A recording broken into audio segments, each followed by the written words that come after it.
अस्सलामुअलैकुम, सुबह बखैर, a very good morning to all of you. आप लोग देख रहे हैं सुबह का समा और मैं हूं आपके साथ मदीहा नकवी। आज बड़ा नेक दिन है, आज 13 रजब का दिन है और आज दुनिया भर में लोग हज़रत अली की जश्न विलादत जो है वो मना रहे हैं। और हज़रत अली का एक कौल जो कि बहुत ही मकबूल है वो ये है कि कुफर की सियासत जो है हुकूमत चल सकती है लेकिन जुल्म की हुकूमत नहीं चल सकती। और आपको पता है कि आने वाले दिनों में इलेक्शंस होने वाले हैं और हमारी दुआ यही कि अल्लाह करे कि मे द बेस्ट पार्टी विन, जो कि लोगों के लिए कुछ करे, लोगों के लिए कुछ सोचे।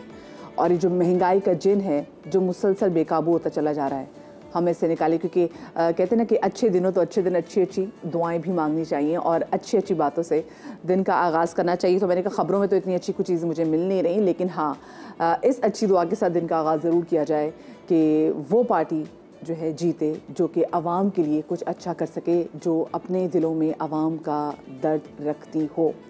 आजकल हम देख रहे हैं कि अब तो खैर 2 हफ्ते से भी कम का वक्त रह गया इंतखाबात में और क्या जलसे जुलूस एकदम से शुरू हुए हैं। वो पॉलिटिकल पार्टीज जिनसे हम बार बार शिकायत कर रहे थे कि भाई आप लोगों के बिहेवियर को देख के लग नहीं रहा क्या आगे आने वाले दिनों में इंतखाबात होने वाले हैं, वो एकदम से विद इन अ वीक हमने देखा है कि वो इतनी एक्टिव हो गई हैं कि जगह जगह वो लोग जलसे कर रहे हैं। बिलावल भुट्टो जरदारी अपने जलसे कर रहे हैं, आज भी दिन उनके एक और भी, क्योंकि रोज़ ही कहीं ना कहीं इनके जलसे हो रहे हैं। मुस्लिम लीग नून वो उनके भी जलसे जारी हैं। इसके साथ हम देख रहे हैं कि जो दूसरी जो पार्टीज़ हैं वो भी अपने जलसे अपने पावर शोज़ कर रही हैं, लेकिन उतने तवातुर से नहीं कर रही और रोज़ नहीं कर रही जैसे कि मुस्लिम लीग नून और पाकिस्तान पीपल्स पार्टी जो है वो करी। खैर पाकिस्तान तहरीक इंसाफ तो हम देख रहे हैं कि उनको उनका इंतखाबी निशान नहीं मिला, तो जो उनके उम्मीदवार हैं वो आज़ाद हैसियत में लड़ रहे हैं, लेकिन उनको भी बड़ी टेंशन है क्योंकि बहुत सारे उनके ऐसे उम्मीदवार हैं जो कि उनको खुद भी डर है, इस वक्त चेयरमैन पीटीआई को भी डर है कि ऐसा ना हो कि अगर वो जीत जाए तो किसी और पार्टी में जाके बैठ जाए। बिलावल भुट्टो जरदारी बड़े एग्रेसिव मोड में नज़र आ रहे हैं। हम उनको देख रहे हैं कि वो मुसलसल बात कर रहे हैं कि मुझे 3 नहीं, मुझे सिर्फ 1 मौका दें आप, मुझे 4 नहीं, मुझे आप 1 मौका दें। और उसके बाद वो हम देख रहे हैं कि मुसलसल वो टारगेट कर रहे हैं। उनकी तमाम तर तोपों का जो रुख है वो है मुस्लिम लीग नून की जानिब और वो यही कह रहे हैं, बार बार बता रहे हैं कि जो अगला वज़ीर आज़म है वो उनकी पार्टी में से ही होगा। और जो हम देख रहे हैं जिस तरीके से वो इतने एग्रेसिव ट्वीट भी कर रहे हैं, जो जलसे भी कर रहे हैं, तो उसको देख के जो है जो उनके वोटर्स हैं वो उन्होंने भी शायद उनको कभी इतने जारहाना अंदाज में नहीं देखा। खैर इसी वाले से बात करेंगे। हमारे साथ मौजूद है सीनियर सियासी तजिया का ज़ैगम खान साहब, लेकिन इससे पहले कि मैं ज़ैगम साहब को शामिल गुफ्तगू करूँ, मैं ज़रा आपको दिखाना चाहती हूँ कि जलसे के दौरान बिलावल भुट्टो जरदारी जो जिस तरह से खिताब करें वो आप लोगों के सामने रखना चाहती हूँ। हमारे बेचारे जो पीटीआई का कारकुन है ना, वो अगर समझते हैं कि मुश्किल दिन खत्म हो गए हैं, मियां साहब अगर 4थी बार बना तो जो इंतकाम वो लेगा आप लोगों को अंदाजा ही नहीं है। वो इंतकाम उस सुपरिंटेंडेंट से लेके जो जज साहिबान, जो सियासतदान, जो सियासी कारकुन और जो इदारे के लोग, वो इंतकाम तो लेगा, ये इसका आदत है। उनके दिल में जो नफरत है, जो भुक्स है, जो इंतकाम करने की आदत है। 3 बार आपके वजीर आजम बना, वो कहते हैं मुझे 4थी बार बनाए। पहली बार क्या कर रहा था, दूसरी बार क्या कर रहा था, तीसरी बार क्या कर रहा था। उन्होंने उन्हीं से लड़ना है जो उनको लेकर आते हैं, फिर आपके सामने आके रोना धोना शुरू करना है कि मुझे क्यों बुलाया, मुझे क्यों निकाला। मैं किसी से सियासी इंतकाम नहीं लूंगा। मेरा हुकूमत में कोई एक भी सियासी कारकुन, सियासी कैदी नहीं होगा। मैं किसी से सियासी इंतकाम नहीं लूंगा। हम देख रहे हैं कि बिलावल भुट्टो जरदारी अपने हर जलसे में बात ज़रूर कर रही है। तो खैर उनके परसों के जलसे की क्लिप थी। आपने देखा कि बिलावल भुट्टो जरदारी ने किस तरह जो है साबित कदमी के साथ आगे बढ़ रहे हैं और मुसलसल एक ही जो बयानी है वो बार बार हर अपने जलसे में भी कह रहे हैं। गुज़िश्ता रोज़ भी एक जलसे के दौरान बिलावल भुट्टो जरदारी ने किस अंदाज में खिताब किया था, ये भी आपको दिखाते हैं। इंडिपेंडेंस के साथ मिलके हुकूमत बनाएंगे, ये शेर वाले कायदे इसमें इख्तलाफ होंगे। जब शेर का हुकूमत बनता है तो अवाम का खून चूसा जाता है। जो 4थी बार लड़ रहा है वो आज तक तक आपको अपने मंशूर के बारे में नहीं बता सका। जो पहले सोच रहे थे कि वो किसी और को वोट दे, उनको समझाए कि वोट जाया ना करे। अब मुकाबला शेर और तीर के दरमियान है। अब मुकाबला पाकिस्तान पीपल्स पार्टी और ज़िया-उल हक मरहूम का मुस्लिम लीग है। ये जो चौथी बार शेर को बिठाने वाली बात है, इस साजिश को मैं और आप रोकेंगे।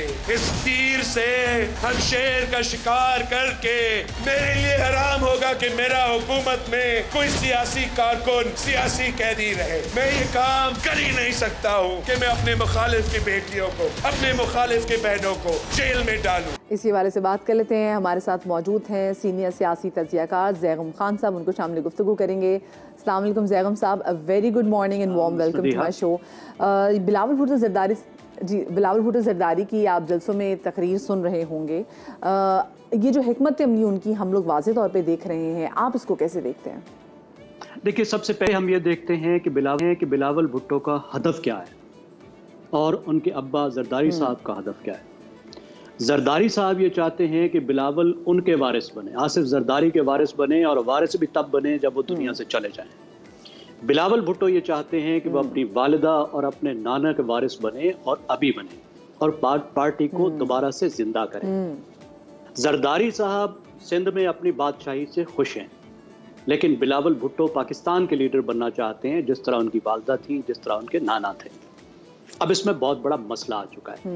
मसला क्या आ चुका है कि उसके लिए पंजाब चाहिए आपको, क्योंकि आधे से ज्यादा पाकिस्तान पंजाब है। पाकिस्तान जीतने के लिए पंजाब चाहिए। अब पंजाब में क्या हुआ? पीपल्स पार्टी जिस तरह सिंध की पार्टी है, इसी तरह पंजाब की पार्टी हुआ करती थी। 1970 से 1993 तक 20 साल, एक नस्ल का वक्फा है।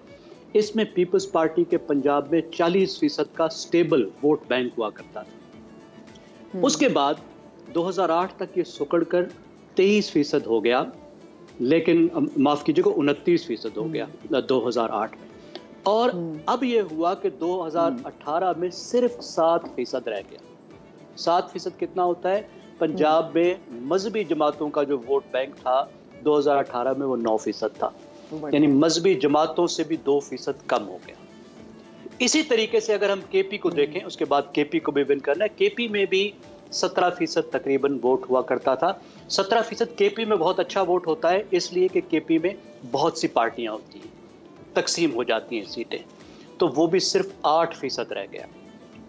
अब ये जो सूरत हाल है, इसको बदलना है। पंजाब के वोटर को वापस अपनी तरफ लाना है, पार्टी को जिंदा करना है।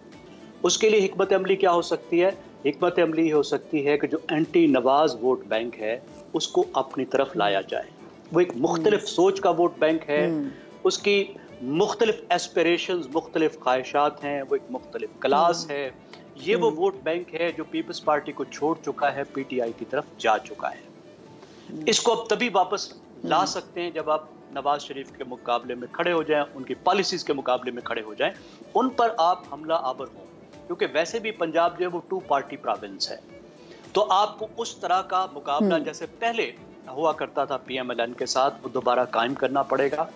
तब शायद पीटीआई का वोट भी आपकी तरफ मुतवज्जे हो। पीपल्स पार्टी ये महसूस कर रही है कि इस वक्त पीटीआई क्राइसिस में है, पता नहीं कब तक रहे।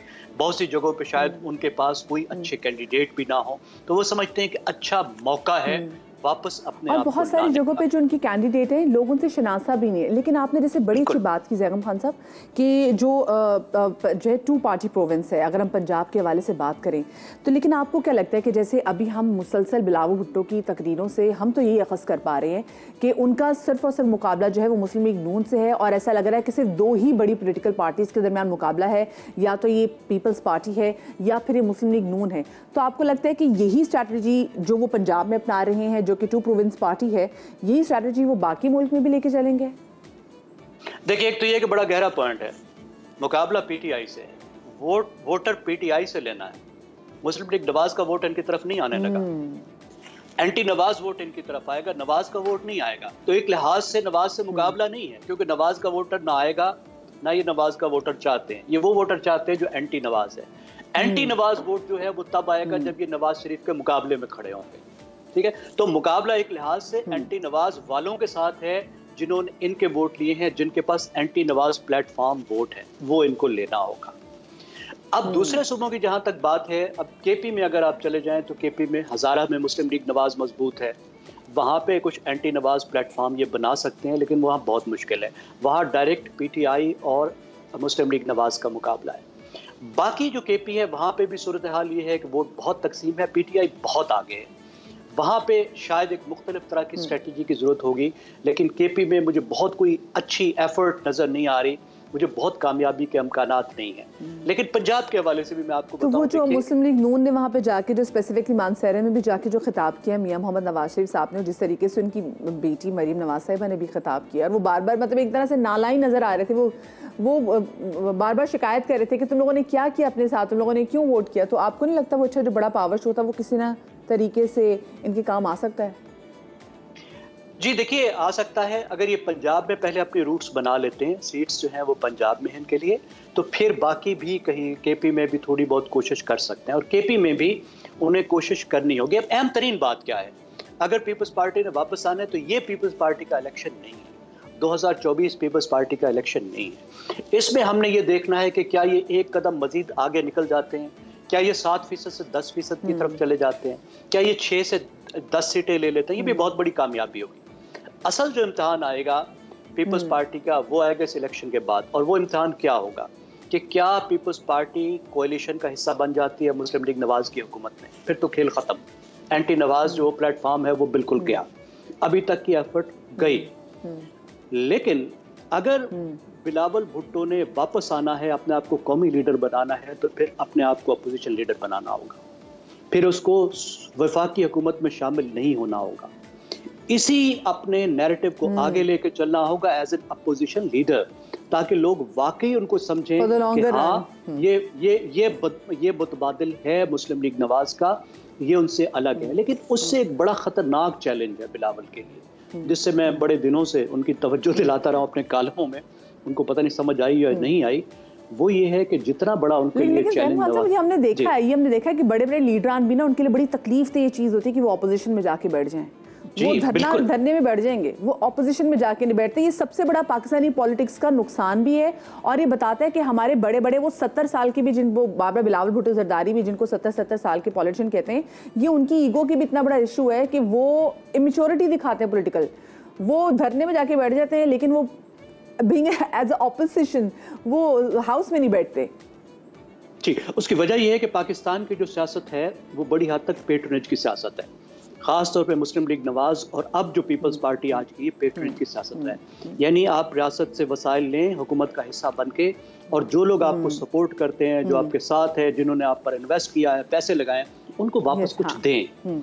खास तौर पे जरदारी साहब का तो ये तर्ज सियासत है ना, उसके लिए ज़रूरी है कि विफाक में भी आप हिस्सा लें, 2-4 वजारतें लें, कोई ऐसी अहम वजारत लें जिससे फिर आप लोगों को खपाएं, फिर मरती PIA में 10-20 हज़ार बंदे ठोक दें, कुछ और ऐसी वजारतें लें, लोगों को नौकरियां दें, ठेके दें, काम दें, फ़ायदा उठाएं, सियासत को आगे बढ़ाएं। तो यह है पेट्रियट की सियासत। सिंध तो इनके पास होगा, लेकिन ये कुर्बानी इनको देनी होगी। और मैं ये अर्ज कर रहा था कि एक बड़ी बात है, उन्हें अपने अब्बा से फासला, अगर इनको अंदर लॉन्ग रन चाहिएगा, जी अब्बा से फासला करना ये होगा। पंजाब का अब्बा से फासला कर, इनके अब्बा को पंजाब बहुत नापसंद करता है। ओह चले, बहुत शुक्रिया जी। ज़ैगम खान साहब हमारे साथ मौजूद थे। वो चाह रहे थे कि अगर बिलारी साहब ये भी चाहते हैं कि पंजाब में उनकी मकबूलियत बढ़े, तो पंजाब में उनके वालिद को इतना पसंद नहीं किया जाता, तो उनको उनसे अलहदा करना पड़ेगा। ये बड़ी बात थी। बहुत शुक्रिया जी। ज़ैगम खान साहब सीनियर सियासी तजियाकार हमारे साथ मौजूद थे। और ये तो आपको पता है कि हम ये पॉलिटिकल हमारी बातें और टॉपिक्स डिस्कशन तो चलती रहेगी, क्योंकि इलेक्शंस बड़े करीब हैं और उस हवाले से हमें बात भी करनी है। लेकिन अभी ज़रा मैं आपकी मुलाकात करवाने जा रही हूँ लाहौर की एक ऐसी ट्रांसजेंडर से जिन्होंने ख्वाजा सरा से पुलिस ऑफिसर की यूनिफॉर्म पहनने तक का सफ़र तय किया है। ज़नाया चौधरी पाकिस्तान की पहली ट्रांसजेंडर पुलिस ऑफिसर हैं और इस वक्त उन्होंने हमें ज्वाइन किया है। हम उनसे बात करते हैं और उनसे जानेंगे कि ये सफ़र उनके लिए कितना आसान था। अस्सलाम वालेकुम ज़नाया, वेरी गुड मॉर्निंग, कैसी हैं आप? मैं बिल्कुल ठीक ठाक हूँ, खैरियत से हूँ। Thank you so much for asking. Zanaya, ये आपने जो आप शायद पहली ऐसी मैं देख रही हूँ ट्रांसजेंडर है जो कि यूँ हम जिनको traffic police as a police officer देख रहे हैं। ये सफ़र अपने सफ़र के बारे में हमें बताइएगा। ये सफ़र आसान था, मुश्किल था, कैसा था ये सफ़र? सफ़र तो बहुत मुश्किल था। इफ़ यू टॉक अबाउट ख्वाजा सरा ट्रांसजेंडर पर्सनस, तो ये तो एक सफ़र क्या, मैं तो इसको कहूँगी पथरीला सफ़र था। कि बचपन से आप किस तरह से आप पढ़ रहे होते हैं। अंग्रेजी वाला सफ़र भी था। ये अंग्रेज़ी वाला सफ़र भी था, एग्जैक्टली। तो काफ़ी हर्डल्स आई, काफ़ी मुश्किल रही, और but thanks to Allah almighty, और कि जिन्होंने मतलब हमेशा साथ दिया। हमेशा जब मैंने किसी से बात की तो वो एक हमेशा से जो मेरे पास एक अवेलेबिलिटी थी वो मेरे अल्लाह की, मेरे खुदा की थी। ज़नाया, अपनी फैमिली के बारे में बताइए, मुझे बताएं आपने तालीम कितनी हासिल की है? जी, मैं स्कूलिंग जो सी है वो बीकन्सफील्ड हाई स्कूल से, उसके बाद मैं स्पीरियड से भी पढ़ी, साथ मैंने टेक्निकल एजुकेशन भी ली, और एट लास्ट उसके बाद मैं स्टेप से मैं पढ़ी, step institution of art and design से मैंने टेक्सटाइल फैशन डिज़ाइनिंग की। और जब मैं पढ़ रही थी, पढ़ने के साथ साथ मैं वॉलंटियर काम बहुत कर रही थी, स्पेशली फॉर द ट्रांसजेंडर ख्वाजा सारा कम्युनिटी, जिसमें अगर मैं हेल्थ की अगर बात करूँ उसमें सबसे ज़्यादा रहा इम्पॉर्टेंट रोल। फिर एजुकेशन वाइज, फिर जेंडर बेस्ड वायलेंस के ऊपर बहुत ज़्यादा मतलब काम करती रही। लोगों के साथ जब मसले मसाइल रहे, जो पुलिस स्टेशन के साथ जो इंटरेक्शन जब रहा, तो वो काफ़ी ज़्यादा इस चीज़ों के अंदर बहुत ज़्यादा रहा। ज़नाया, मुझे बताएं वो कौन सी सोच थी जिसके तहत आपने पुलिस का महकमा ज्वाइन करने का फ़ैसला किया? क्योंकि जैसे भी आपने बताया, आपकी स्कूलिंग, आपकी कॉलेज, आप बड़े अच्छे इंस्टीट्यूट से पढ़ी हैं, बट वाई दिस इंस्टीट्यूशन कि मैंने पुलिस में जाना है? एक्चुअली जब मैं हम लोग जब मूव ऑन कर रहे होते हैं, जब तो फिर डिफरेंट डिपार्टमेंट्स जब देखते हैं तो एक बहुत वेल मैनर्ड और एक जिस तरह आर्मी है, और एक बड़ी एक अच्छी एक हमें उस वाइब्स आती हैं, बड़ा एक अच्छा एक इम्प्रेशन होता है, वेल डिसिप्लिन्ड होते हैं। तो उसी तरह से आई रियली वांट के पंजाब पुलिस के अंदर या फिर मतलब मैं पुलिस डिपार्टमेंट में ज्वाइन करूं। तो जब लेकिन हमेशा से यही सोचती थी कि किस तरह से मतलब ये हो सकता है, क्योंकि बीइंग अ ट्रांसजेंडर पर्सन आपके पास मतलब कॉलम ही नहीं है फॉर द ट्रांसजेंडर पर्सन। उसके साथ साथ फिर एक्सेप्टेंस जो see the main and important thing है वो मतलब वहाँ पे नहीं है। तो किस तरह से, ये तो बड़ा मुश्किल काम है। लेकिन फिर वो जब काम करती रही तो एकदम से जब पता चला कि जी पंजाब पुलिस में इस तरह से वैकेंसी आ रही है और फिर हम चीज़ों में जा रहे हैं, तो ये एक बड़ी एक अच्छी चीज़ लगी। तो मैंने कहा अच्छा इसमें तो कूद जाना चाहिए, ये देखे बगैर कि गहराई कितनी है। तो और वो गहराई मुझे बहुत अच्छी लग रही है। और ज़नाया, लोगों का रिस्पांस कैसा है? हाँ, लोगों का रिस्पांस बहुत अच्छा है। सीरियसली जब लोग इंटरेक्ट कर रहे होते हैं और वो कह रहे होते हैं कि मतलब अक्सर तो कितने लोग तो बल्कि पिक्चर्स साथ लेके जा रहे होते हैं कि ये तो हमारे लिए बहुत एक अच्छी चीज़ है, और हम लोग बल्कि और लोगों को भी बताएंगे कि भाई हम लोग जिस तरह से माशरे के अंदर देख रहे होते हैं कि ख्वाजा सारा अफराद डिफरेंट जो एक होते सेक्टर्स होते हैं, specially if we talk about के उनके जो प्रोफेशंस हैं वहाँ जाके फंक्शंस, बैगिंग और प्रोसिक्यूशन मतलब इस तरह की चीज़ें होती हैं। तो एक बहुत अलग से पॉजिटिव वेव, तो वो बहुत अच्छा है। आपने एक बड़ी अच्छी जो है पॉजिटिव इमेज है वो लोगों के सामने रखी। लेकिन मुझे बताएं ख़वातीन कितना कंफर्टेबल फील करती हैं जब वो कभी ऐसी कोई चीज़ और आपसे इंटरेक्ट करना हो? क्योंकि बार बार पहले भी कहा गया कि या तो जी ख़वातीन की तादाद जो है वो बढ़ाई जाए, या फिर जो ट्रांसजेंडर्स हमारी कम्युनिटी है उसको भी इस इंस्टीट्यूट में लेकर आ जाए, ताकि खुदा न खासा अगर ख़वातीन के साथ कुछ बुरा होता है, कुछ हरासमेंट के केसेस होते हैं, तो वो कंफर्टेबल फील करेंगी अगर वो किसी खातून पुलिस एहलकार के पास जाएंगी या किसी ट्रांसजेंडर पुलिस एहलकार के पास जाएंगी। तो बहुत अच्छा क्वेश्चन आपका। ना सिर्फ यहाँ पे ख्वाजा सारा अफराद ट्रांसजेंडर पर्सन, बल्कि ख़वातीन के पास हमारे पास बहुत केसेस रिपोर्ट होते हैं, सेक्सुअली हरासमेंट, वायलेंस, या फिर सोशली, फिर उसके साथ साथ मतलब उनको डोमेस्टिक वायलेंस जो है मतलब वो उसके लिए भी हमारे पास कंप्लेंट्स जो उनसे वो रजिस्टर हो रही होती हैं। और अगर मैं उसमें कंफर्ट जोन देखूं तो उसमें ख़वातीन का बहुत अच्छा मतलब वो बहुत ज़्यादा कंफ्यूज हो रही होती हैं कि अच्छा हमें मर्दों से बात करनी है, हम इनसे क्या बात करेंगे। फिर कितनी दफ़ा कहीं ना कहीं देखिए ख़वातीन के भी कई मेडिकल इश्यूज़ होते हैं, तो हेल्थ वाइज भी, तो वो काफ़ी दफ़ा ना अनकम्फर्टेबल फील कर रही होती हैं। And if we also talk about the उनकी सर्चिंग से रिलेटेड अगर हम बात करें कि खुदा ना खासा देखिए ख़वातीन के भी कहीं ना कहीं मसले मसाइल होते हैं, तो उनको भी कहीं जब अरेस्ट किया जाता है तो उसके लिए भी हमारे पास फ़ीमेल कॉन्स्टेबल्स होती हैं। And if we don't have a female constable at that time, एक सडन या अचानक से कभी कोई इस तरह से वाक़या कोई चीज़ हो, तो we are here to provide our services over there as well. Zanaya, बस जल्दी से एंड में बता दें कि आप ठीक है, आप जो अपने जब ऑफिस वगैरह में बैठते हैं तो आप खवातीन के ऑफिस में बैठते हैं क्योंकि अब ये लोग जानना चाहते हैं, या फिर आप बंदों के साथ बैठते हैं और आप किसमें कंफर्टेबल हैं? जल्दी से क्विकली, मेरे पास टाइम कम है। बिल्कुल, मैं दोनों तरीके से बैठती हूँ। हम लोगों का जो ऑफिस है वहाँ पे दो मर्द और ख़वातीन क्योंकि इकट्ठे ही बैठते हैं, तो एक और आई थिंक कि ये एक बहुत अच्छी चीज़ है। और आप लोगों को आई थिंक हमें रिगार्डलेस जेंडर भी हमें देखना चाहिए कि हम लोगों को इंसानियत को और अपने काम को और उन चीज़ को ज़्यादा प्रमोट और उस चीज़ को ज़्यादा देखना चाहिए एज़ कम्पेयर टू जेंडर। तो वेरी वेल सेड। हाँ, तो हम लोग जब ह्यूमैनिटी के ऊपर देखेंगे बहुत तो सही बात की। थैंक यू सो मच जी। ज़नाया चौधरी हमारे साथ मौजूद थी। हमें ब्रेक लेने, ब्रेक के बाद वापस आते हैं, कहीं मत जाइएगा।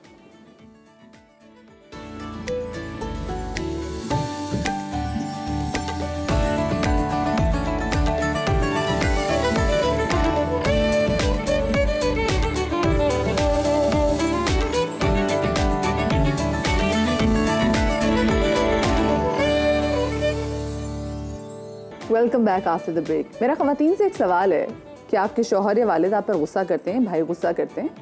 अगर ऐसा ही है तो फिक्र ना करें, एक रिसर्च आई और रिसर्च ये बताती है कि आप ख़वातीन अगर रोने लग जाएं तो उनके रोने, उनके आंसुओं से जो बंदे हैं, जो मर्द हजरात हैं, उनका गुस्सा कम हो जाता है। तहकीक में माहिर ने बताया है कि इंसानी आंसुओं में पाए जाने वाले एक कीमियाई मरकब से एक सिग्नल खारिज होता है जो मर्दों के दिमाग के उन मखसूस हिस्सों की सरगर्मी में कमी लाता है जिससे गुस्सा आता है।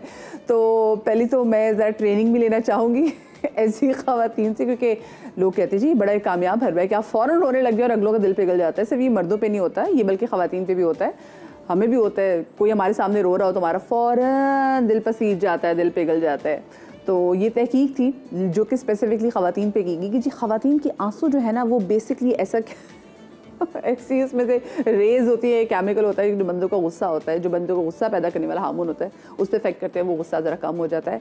बट ये कौन से आदमी होते हैं, ये कौन सी औरतें होती हैं, मैं इनसे मिलना ज़रूर चाहूँगी कि जिन पे इफेक्ट हो जाता है और वो ख़वातीन जिनके आंसुओं में इतनी ताकत है। ट्रेनिंग उनको वैसे देनी चाहिए। खैर तो ज़रा ख़वातीन के मसले मसाइल के हवाले से बात होगी, घरेलू मसला है, लेकिन मैं ज़रा अवामी से बात करना चाहूँगी। मुल्क में इंतखाबात की आपको मालूम है कि गहमा गहमी है, लेकिन हल्कों में अवामी मसाइल जूँ के तू हैं। हमारी कोशिश है कि रोज़ कराची के हल्कों के जो आवाम की आवाज़ है वो सियासतदानों तक पहुँचाएँ, उनके मसाइल बताएँ। आज हम बात करेंगे हल्का NA 234 के बारे में, जहाँ बढ़ती आबादी के साथ मसाइल भी काफ़ी ज़्यादा बढ़ रहे हैं। गुज़िश्ता सालों में यहाँ कितने तरक्याती काम हुए, इलेक्शन में शहरियों की क्या उम्मीदें हैं, आइए शाहनवाज कादरी से जानते हैं। कोरंगी का हल्का NA 234 जिसकी कुल आबादी 10,14,000 है। अगर हम रजिस्टर्ड वोटर्स की बात करें तो मर्दों की तादाद 2,10,000 जबकि ख़वातीन रजिस्टर्ड वोटर्स की तादाद 1,59,000 है।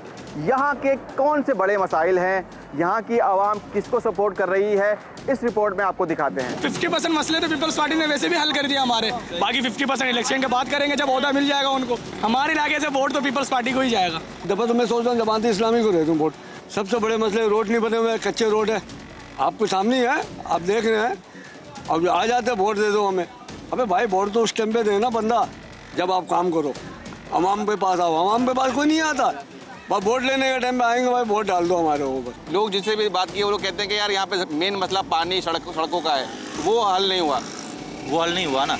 लेकिन अगर देखा जाए तो ये सड़क तो बन गई है, लेकिन बहुत सारी ऐसी सड़कें हैं जो नहीं बनी अभी। स्कूल का भी है, ज़्यादातर प्रायोरिटी होगी। स्कूल आपको पता है गरीब बंदा कहाँ पढ़ा सकता है, ये एक स्कूल के हिसाब से, तालीम के हिसाब से भी जो है ना बड़ा मसला है। अब जो इलेक्शन आने वाला है उससे उम्मीद है कि जो नुमाइंदा जीतेगा वो ये तमाम मसले हल करेगा। बस यार हम ये तो कह सकते हैं, हम भी तकरीबन 20-30 साल हो गए, हम तो यही सुनते आ रहे हैं, जो भी आता है यही वादे करता है। वादे आज तक तो कौन पूरे करते हैं, ये तो सब कुछ सारे आवाम जानती है कि कोई नहीं करता वादे पूरे। आए दिन जो है गटर लाइनें भरी रहती हैं। पिछली दफ़ा जो इलेक्शन हुए जो जीता है, लाइनें जो डली हुई थी ना पहले इलाके के अंदर, वो थी बड़ी लाइनें, और उल्टा कम डाल दिया। आए दिन गटर भरे रहते हैं, यहाँ का रोड डल गया, यहाँ का रोड नहीं डला। कब्रिस्तान वाला मैयतें डेली आती जाती हैं, लोग आते जाते हैं, इतना मसला होता है लोगों को, कुछ भी नहीं है यहाँ पे, क्या करेगा बंदा। जिनको वोट दो वो आते ही नहीं है, जिनको वोट ना दो वो आके बैठ जाते हैं, वो काम कुछ करते ही नहीं है। इस हलके में आने वाला वाहिद कब्रिस्तान की ये मरकजी सड़क है जहाँ पर अक्सर शहरी यही शिकायत करते हैं कि यहाँ पर ना लाइट है और सड़क की सूरत हाल आप देख सकते हैं कि कितना बड़ा गड्ढा पड़ा हुआ है और इसके अंदर पानी भी जमा है। रात को जब यहाँ पर मैयतें लेकर आई जाती हैं तो अक्सर जो शहरी हैं वो इस सड़क से गिरकर जख्मी हो जाते हैं। कल इधर एक लोडिंग गाड़ी जा रहा था,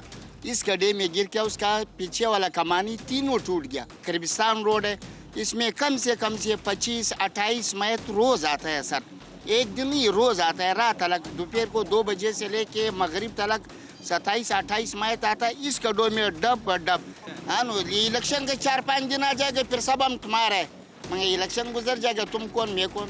मैं ये कहना चाहता हूँ कि क्रैक हॉस्पिटल जनरल हॉस्पिटल है, यहाँ पे पेशेंट आते रहते हैं, एम्बुलेंस भी हिलता रहता है और ये मैयत गुजरते हैं यहाँ पे, ये पूरा मैयत हिल रहा होता है ये।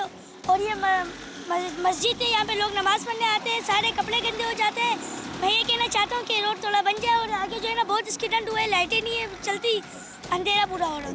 हल्के में पार्टी परचमों की बहार तो आ चुकी है, लेकिन ये बहार आवाम में खिदमत की सूरत मुंतकिल होती है या नहीं ये तो इलेक्शन के बाद ही पता चल सकेगा। कैमरामैन इमरान शाहिद के साथ शाहनवाज अली कादरी, समा, कराची। अब यहाँ के जितने भी उम्मीदवार हैं वो ज़रा जाके अंदर गलियों का भी ज़रा ज़रूर रुख करें ताकि उनको पता चल सके कि NA 234 में एग्जैक्टली लोगों के मसले मसाइल हैं क्या। होता है कि वोट मांगने तो आ जाते हैं लेकिन उसके बाद सालों गायब रहते हैं और फिर तब आते हैं जब दोबारा वोट मांगने की नौबत आए। अब ज़रा आगे बढ़ते हैं, आपकी मुलाकात करवाती हूँ ऐसे होनहार तलबा से जिन्होंने इंसानियत की खिदमत के लिए मसनूई जहानत के इस्तेमाल से एक रोबोट तैयार किया है। उसामा जहांगीर और वाजिद अली इस्लामाबाद की यूनिवर्सिटी में इंजीनियरिंग के स्टूडेंट्स हैं और उन्होंने आर्टिफिशियल इंटेलिजेंस की मदद से खुसूसी अफराद और तनहा मरीजों की डिजिटल देखभाल यकीनी बनाती है। आइए उनसे आपकी बात कराते हैं। हमारे साथ मौजूद भी हैं इस वक्त उसामा और वाजिद। अस्सलाम वालेकुम जी, very warm welcome to my show. सब मुझे इस AI रोबोट के बारे में बताएं, इसकी खासियत क्या है और ये ऑपरेट कैसे होगा।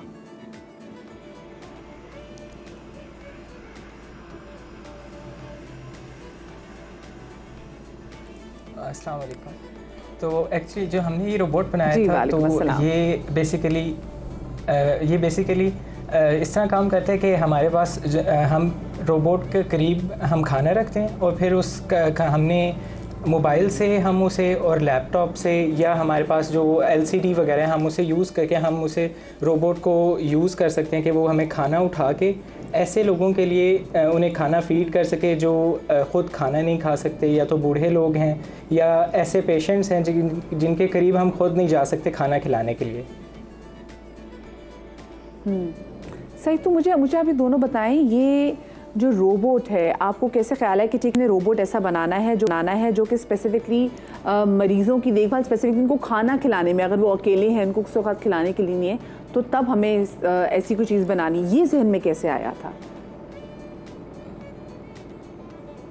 इसका ख्याल हमें आया इस तरह, जब कोविड के दौरान हमने देखा कि ऐसी सिचुएशन पैदा हो रही है जिसमें पेशेंट के पास अटेंडेंट नहीं जा सकता, तो वो इसमें स्ट्रगल कर रहे हैं, उनको मेडिसिन दी जा सके या खाना खाया जा सके। तो बैक इन 2022 हमारा एक हैकाथन हुआ था अंडर डॉक्टर मोहसिन इस्लाम टवाना, तो उधर हमने ये प्रोजेक्ट प्रेजेंट किया ताकि इस तरह के पेशेंट्स की हम केयर टेक कर सकें, या कोई एल्डरली पीपल एट होम हैं जिनको आप नहीं देख सकते इजीली या जिनके जाते हुए क्रॉनिक डिजीज़ का ख़तरा है, तो उसको ज़हन में रखते हुए हमने ये प्रोजेक्ट तैयार किया है। कितना टाइम लगा वैसे रोबोट तैयार करने में? इसे हमें तकरीबन 1.5 साल लगा। मतलब हमने शुरू 2022 में किया था और इसको मुकम्मल करते करते हमें 2023 के जुलाई में हमने इसे मुकम्मल किया था। तो अच्छा, मुझे ये बताएं, जैसे आपने कहा कि इसको LCD वाले से ऑपरेट किया जा सकता है, लेकिन जो मरीज़ हैं बेचारे वो तो ये चीज़ें ऑपरेट खुद नहीं कर पाते। अगर बुजुर्ग हैं तो बुजुर्गों को इतनी चीज़ें दे नॉट, आपने देखा होगा कि मोबाइल भी जो है ना वो उनको इतना अच्छा ऑपरेट करना नहीं आता। सो इज़ इट पॉसिबल कि कोई शख्स जो कि फ़र्ज़ करें कोई दफ्तर में बैठा और उसको पता हो कि जी हाँ ये रोबोट जो है इसके थ्रू मैं अपने माँ बाप को फीड कर सकता हूँ, तो वो दफ्तर में बैठ के थ्रू आर्टिफिशियल इंटेलिजेंस इस रोबोट को जो है ऑपरेट कर सके?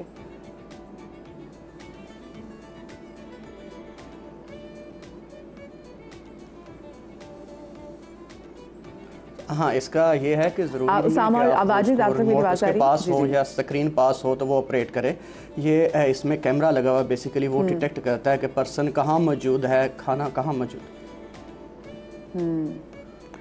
ओह अच्छा, ठीक है ठीक है। इसका मतलब है कि आप दूर बैठ के भी आप इसको ऑपरेट कर सकते हैं और आपके घर में कोई ऐसा पेशेंट हो तो ये रोबोट फिर उसको फीड कर सकता है। जी जी सही, ठीक है। अच्छा, अभी आपने सिर्फ एक्सपेरिमेंट किया, ये भी आपको लगता है कि इसमें थोड़ी और चीज़ें आप ऐड करके मार्केट में इंट्रोड्यूस कराएंगे ये?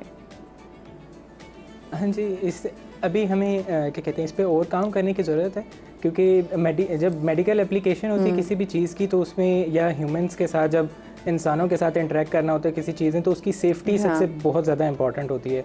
तो उस हवाले से अभी इस पे और काम होने की ज़रूरत है कि जिससे हमें ये कंफर्म हो कि वो रोबोट किसी भी सूरत में अगर कोई चीज़ ख़राब होती है तो वो उस पेशेंट को या उस पर्सन को वो किसी भी तरह का हार्म ना पहुँचाए।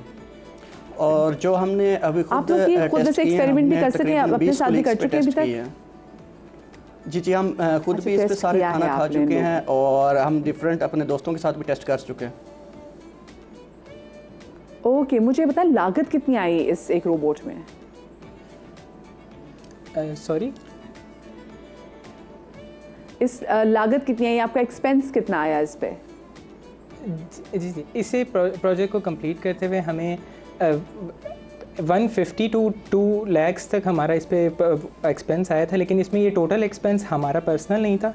इसमें हमें डिफरेंट इंडस्ट्रीज़ ने हमें सपोर्ट किया, जिसमें से एक national centre of robotics and automation है जिसने हमें इसको मैन्युफैक्चर करने में हेल्प किया था, इसे बनाने में, और फिर एक काउलर डिज़ाइन स्टूडियो था जिन्होंने हमें इस पे सपोर्ट किया, इसकी फ़ंडिंग की, और एक इग्नाइट टेक्नोलॉजी फ़ंड भी था कि जिन्होंने हमें इसकी 50% ऑफ द कॉस्ट उसमें से भी हमें वो हेल्प आउट हुआ।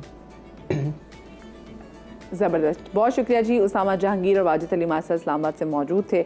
बड़ा ज़बरदस्त रोबोट बनाया चाहिए और ये रोबोट जो है ये बीमार लोगों को उनको जो उनका कोई आसपास ख्याल रखने वाला नहीं, तो रोबोट उनको फीड कर सकता है, उनको खाना भी खिला सकता है और फिर आपको एहसास होगा कि you are not the only one, this somebody else in the room in the shape of the robot जो कि आपके साथ आपकी टेक केयर कर रहा है।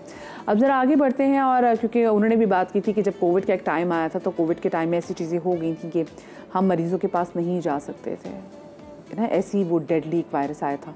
तो अभी आपको बताएं कि कोविड की एक नई फॉर्म, एक नया वेरिएंट जो है ना JN1, ये सर उठा रहा है। पाकिस्तान में भी इसके कई केसेस रिपोर्ट हो चुके हैं और वायरस की नई किस्म कितनी ख़तरनाक है और इसके अलामात क्या हैं जानते हैं पाकिस्तान मेडिकल एसोसिएशन के सेक्रेटरी जनरल डॉक्टर कैसर सज्जाद से। वो हमारे साथ मौजूद हैं। अस्सलाम वालेकुम डॉक्टर साहब, सुबह बखैर।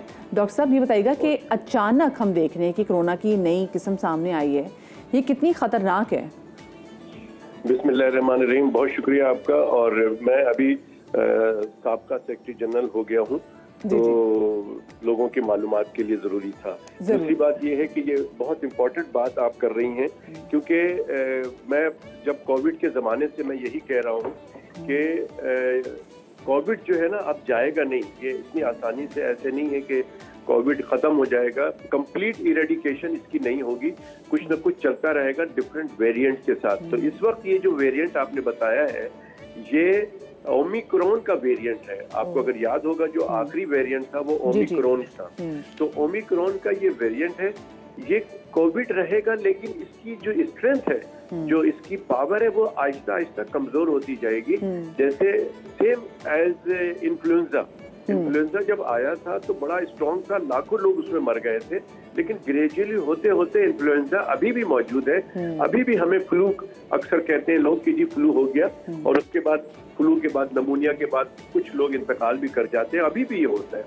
इसी तरह से कोविड, और स्पेशली बड़े बुजुर्ग जो वो ज्यादा इसकी लपेट में आते हैं। हम जो स्पेसिफिकली बात करते हैं कि सर्दियों में बहुत ज्यादा लोगों की हम बात होती है, तो उसमें एक रिसर्च ये बताती है कि उसमें बड़ी वजह है दैट इज इन्फ्लुएंजा, ये फ्लू है जिसको हम इतने किसी खातर में नहीं लाते। बिल्कुल आप सही कह रही है कि इन्फ्लुएंजा को हम बिल्कुल लिफ्ट नहीं कराते, जबकि डे 1 से अगर आपको नज़ला जुकाम होता है तो उसको केयर करें, उसका ट्रीटमेंट कराएं, प्रॉपर ट्रीटमेंट कराएं, सेल्फ मेडिकेशन ना करें। इसी तरह से कोविड जो आजकल है, एक हैरान कुन आपको बात बताता हूं मैं कि कोविड कभी भी पाकिस्तान से ख़त्म नहीं हुआ। लोगों ने मास्क लगाना छोड़ दिया और गवर्नमेंट ने भी कोई ऐसा कोई इंस्ट्रक्शंस नहीं दिए, लेकिन अब गवर्नमेंट दे रही है, बता रही है सारी चीज़ें, और उसके लिए एयरपोर्ट के ऊपर वो टेस्ट भी किए जा रहे हैं और स्क्रीन भी किया जा रहा है, विच इज़ वेरी गुड। लेकिन कोविड का ये वेरिएंट बहुत ही कमजोर है, लेकिन कुछ लोगों को इसने बहुत तंग किया है। इसमें होता अच्छा, ये आपने है, क्योंकि बोला ओमिक्रॉन में से, डॉक्टर साहब कथा कलामी की माजरत है, लेकिन आपने ओमिक्रॉन का आपने हवाला दिया, तो बिकॉज मुझे खुद भी ओमिक्रॉन हुआ था, तो उसमें मेरा sense of smell and sense of taste नहीं गया था, तो इसलिए शायद लोगों को पता नहीं चल रहा कि ये नॉर्मल फ्लू है या ये कोविड है। लेकिन इसमें जा रहा है अभी जो ये वेरिएंट है, इसमें जा रहा है, जस्ट लाइक एक ओमिक्रॉन में स्मेल चली जाती है। लेकिन अभी चूंकि मैं ENT की प्रैक्टिस करता हूँ कराची शहर में, तो यहाँ पर बहुत सारे पेशेंट आते हैं फ्लू के साथ, नज़ला जुकाम ये है, और इसका स्टार्ट ही इसी तरह होता है कि नज़ला जुकाम, फ्लू हो गया, सर में दर्द है, कुछ लोगों को हल्का बुखार होता है, कुछ लोगों को बहुत तेज बुखार होता है, इवन कि 104, 103 फीवर होता है। लेकिन चूंकि हम भी मशवरा नहीं देते हैं कि जाएं आप टेस्ट कराएं क्या है, क्योंकि ये 3, 4, 5 दिन में बिल्कुल ठीक हो जाता है। बहुत ज्यादा सिर्फ कुछ लोगों को ये खांसी नहीं जाती है, बहुत लंबी खांसी चलती है, कुछ लोगों में गले की खराश मौजूद रहती है, कुछ लोगों में कमजोरी रहती है काफी दिनों तक। तो ये इसमें क्वारंटीन का टाइम क्या होना चाहिए? जैसे अब आपने बोला ना कि कुछ लोगों में जल्दी खत्म हो जाता है, 3 से 4 दिन में भी खत्म हो जाता है। वेरी इंपॉर्टेंट, बिल्कुल वेरी इंपॉर्टेंट क्वेश्चन है। आपके जरिए मैं लोगों को बताना चाहता हूँ कि जिसको किसी को नज़ला जुकाम, छींके आ रही हैं, खांस रहे हैं, तो खुदारा वो मास्क लगा ले, मास्क लगा के, और कोशिश करें कि आप 2 से 3 दिन आप घर पे बैठे अपने आप को आइसोलेट करें, क्योंकि ये बहुत तेजी से, इसमें बड़ी खासियत है कि ये बहुत तेजी से एक से दूसरे में लग सकता है। तो कोशिश करें कि घर पे लोगों के साथ बैठे, लेकिन दूर रह के बैठे और घर पे भी मास्क लगा के बैठे, तो आपको दूसरे लोगों को इफेक्ट नहीं करेगा। वरना डॉक्टर साहब, do you think that it's a high time कि हम दोबारा से जाके एक बूस्टर लगवा लें? ये रिकमेंडेड है? नहीं, बिल्कुल नहीं। अभी उसका कोई टाइम नहीं है कि बूस्टर लगाएं, बल्कि अब इस पे मैं जो वेबिनार पे होता हूँ इंटरनेशनल, बहुत सारे लोग दुनिया के होते हैं, मैं उसमें वन ऑफ द मेंबर होता हूँ, तो मैं देख रहा हूँ अभी डिस्कशन ये चल रही है कि जी अभी वैक्सीन बिल्कुल नहीं लगाना चाहिए, वैक्सीन का भी कोई रोल नहीं है इसमें। ये जो ओमिक्रॉन का वेरिएंट है, ये अभी कुछ दिन पहले काफी एग्रेसिव था यूके के अंदर भी, अभी कनाडा में भी चल रहा है, ये अमेरिका के कुछ शहरों में भी ये चल रहा है। तो अभी हमें इसको कुछ नहीं करना है, बस प्रिवेंशन है। देखिए, अगर आपको जाना भी है, मजबूरी है, बहुत जरूरी बाहर जाना है, तो आप मास्क लगा के रखें। मैं अभी भी कह रहा हूँ कि कोविड है, इन्फ्लुएंजा है, या किसी को खांसी है, तो आप दूसरों को बचा सकते हैं और दूसरे लोग बच सकते हैं। आप मास्क लगा के रखें, आप देखें कि सामने वाला खांस रहा है या छींक रहा है, तो आप मास्क लगा के उसके साथ बात करें। जब देखें कि किसी को सब लोग नॉर्मल है, तो आप मास्क हटा दें। तो मास्क से बहुत प्रोटेक्शन हो सकती है। दूसरी बात यह है कि अगर आपको पता नहीं है किस आदमी के हाथ में कौन सा वायरस है, तो आप हाथ मिलाते हैं, तो कोशिश ये करें कि हाथ कुछ दिनों के लिए, जैसे ये अभी चल रहा है, हाथ ना मिले, गले ना मिले, तो इससे आपकी प्रोटेक्शन हो सकती है। तो बहुत सही बात, थैंक यू सो मच जी। डॉक्टर कैसे सजाद हमारे साथ मौजूद है, वो कह रहे हैं कि जी फिर इज्तनाब करें, जी थोड़ा बहुत फिजिकल डिस्टेंस रख लें, सोशल डिस्टेंस नहीं रखना है ना जी, सोशल डिस्टेंस रखना है, सोशल डिस्टेंस नहीं रखना, आपको सिर्फ फिजिकल डिस्टेंस रखना है। Mask is the new normal in the life. और दूसरी बात ये कि प्लीज़ अगर फ्लू भी हो तो ठीक है, मास्क पहन लें, और अगर कोई खांसता है और आपकी खांसते से कोई सामने वाला बंदा मास्क लगा ले, तो इसका मतलब ये नहीं वो आपको नापसंद करता है, वो बेचारे अपने आप को और अपने घर के जो बाकी फ़र्द है ना, वो बचा रहा हो उनको इस फ्लू से ना। यू नेवर नो किसको ये फ्लू कैसे हिट करता है, तो उसमें बुरा मनाने वाली भी कोई बात नहीं, क्योंकि यूजुअली लोग बुरा मना लेते हैं।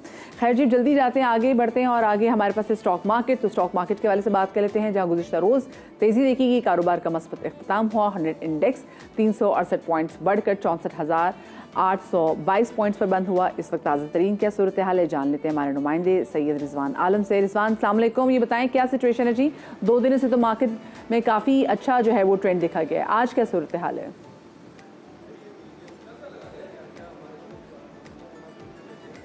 वालेकुम सलाम मदिया। मार्केट मुसलसल 3 रोज़ से जो है वो मस्बत रुझान दिखा रही है और बहुत पॉजिटिव है उसका एंडिंग होती है और 3 दिन में 1,500 पॉइंट जो है पाकिस्तान स्टॉक एक्सचेंज में इजाफा भी हुआ है और आज भी मार्केट में जो है सुबह ही से तेज़ी का रुझान है। एक मौके पर थोड़ी सी सेलिंग प्रेशर भी हमने देखा था जब 65,000 का लेवल इसने अबूर किया था, लेकिन इस वक्त मार्केट दोबारा से जो है वो तेज़ी बुलिश ट्रेंड के ऊपर जा रही है। 300 से ज़ायद पॉइंट्स का इजाफा हो चुका है 100 इंडेक्स में और पाकिस्तान स्टॉक एक्सचेंज 65,000 की जो क्रूशल हद है उसको अबूर कर चुकी है। यही वो हद है जो सरमायाकारों की नफ्सियात पर इस वक्त हावी है। अगर यहाँ से ऊपर स्टॉक एक्सचेंज बंद होती है तो कहा जा रहा है कि स्टॉक मार्केट में जो है वो तेज़ी प्रिवेल करेगी आगे जाके। लेकिन मैं आपको बताऊं कि पाकिस्तान स्टॉक एक्सचेंज के सरमायाकार 3 बड़ी खबरों पर नज़र रखे हुए हैं। एक सर्कुलर डेट कम करने के हवाले से जो मिनिस्ट्री ऑफ फाइनेंस और पेट्रोलियम ने जो प्लान तैयार करे हैं उनके आपस के इख्तलाफात किस तरह इस पे जो है वो क्या कहते हैं कंक्लूड होते हैं और उसके बाद IMF को जब ये भेजा जाता है और IMF से मंजूरी इसकी मिल जाती है तो यकीनन ये स्टॉक मार्केट के लिए बहुत बड़ी खबर होगी और इस पे मार्केट काफ़ी ज़्यादा बुलिश ट्रेंड दिखा सकती है। लेकिन जब तक ये नहीं होता इस पे जो है वो क्या कहते हैं कंसर्न है और ये इस पे नज़र रखेंगे सरमायाकार। इसके साथ साथ 29 जनवरी को जो है मॉनेटरी पॉलिसी है स्टेट बैंक की और अभी जो मॉनेटरी पॉलिसी से कल पहले जो एक दिन पहले ही जो टी बिल्स का क्या कहते हैं ऑक्शन हुआ है और इजारा सकूक बॉन्ड जो पाकिस्तान स्टॉक एक्सचेंज में सेल हुए, गवर्नमेंट ने इसके जरिए कर्ज लिया है बैंकों से और सरमायाकारों से, उसमें हमने देखा है कि शरह सूद नीचे आई है। तो तवक्का ये की जा रही है कि शायद स्टेट बैंक थोड़ी सा जो है मॉनेटरी पॉलिसी जो है वो लूज करे और शरह सूद को कम करे। लेकिन IMF ने जो है पाकिस्तान को जो है वार्न किया है कि शरह सूद आप कम नहीं करें, मॉनेटरी पॉलिसी टाइट रखें क्योंकि आपके यहाँ इन्फ्लेशन बढ़ रहा है। तो बढ़ती हुई महंगाई जो है वो ये एक कंसर्न है। लेकिन इसके साथ साथ जो है वो तीसरी खबर जो है वो इंतखाबात हैं जिस पे चाहे नजरें हैं सरमायाकारों की कि किस तरह ये इंतखाबात होते हैं, कितने पीसफुल होते हैं और ट्रांजिशन पीरियड जो है वो एक हुकूमत से दूसरी हुकूमत को मुंतकिली का वो किस तरह मुंतकिल होता है। तो ये 3 खबरें अगर अच्छे तरीके से कंक्लूड हो जाती हैं और ये तीनों मामला बेहतर तरीके से मौजूद थे। यहाँ पे मैं छोटी सी ब्रेक ले रही हूँ, ब्रेक के बाद मिलते हैं, हमारे साथ रहिएगा।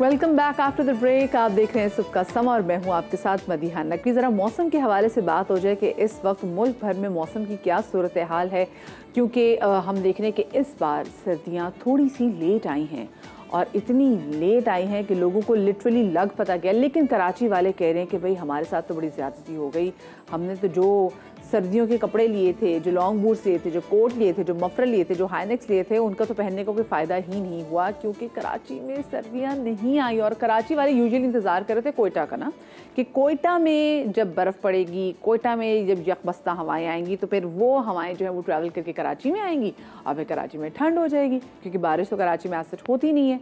लेकिन खैर इस बार कोयटा में भी सर्दियां थोड़ी सी लेट आई, लेकिन सर्दियां क्या कड़ाके की आई।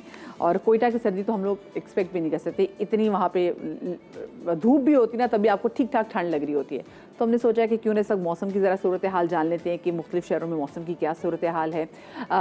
लाहौर की बात करूँ तो लाहौर में तो आपको पता है कि धुंध भी है काफ़ी और इसकी वजह से आए दिन हम देखते हैं कि परवाज़ें भी मनसूख हो रही थी। तो ज़रा सूरत हाल जान लेते हैं। कराची से हमारे साथ मौजूद होंगे मूनस अहमद, लाहौर से हमारे साथ होंगे दानियाल उमर, कोयटा से मैं ज्वाइन किया है मोहम्मद आतिफ ने और पेशावर से होंगे हमारे नुमाइंदे इरफान मूसा जई।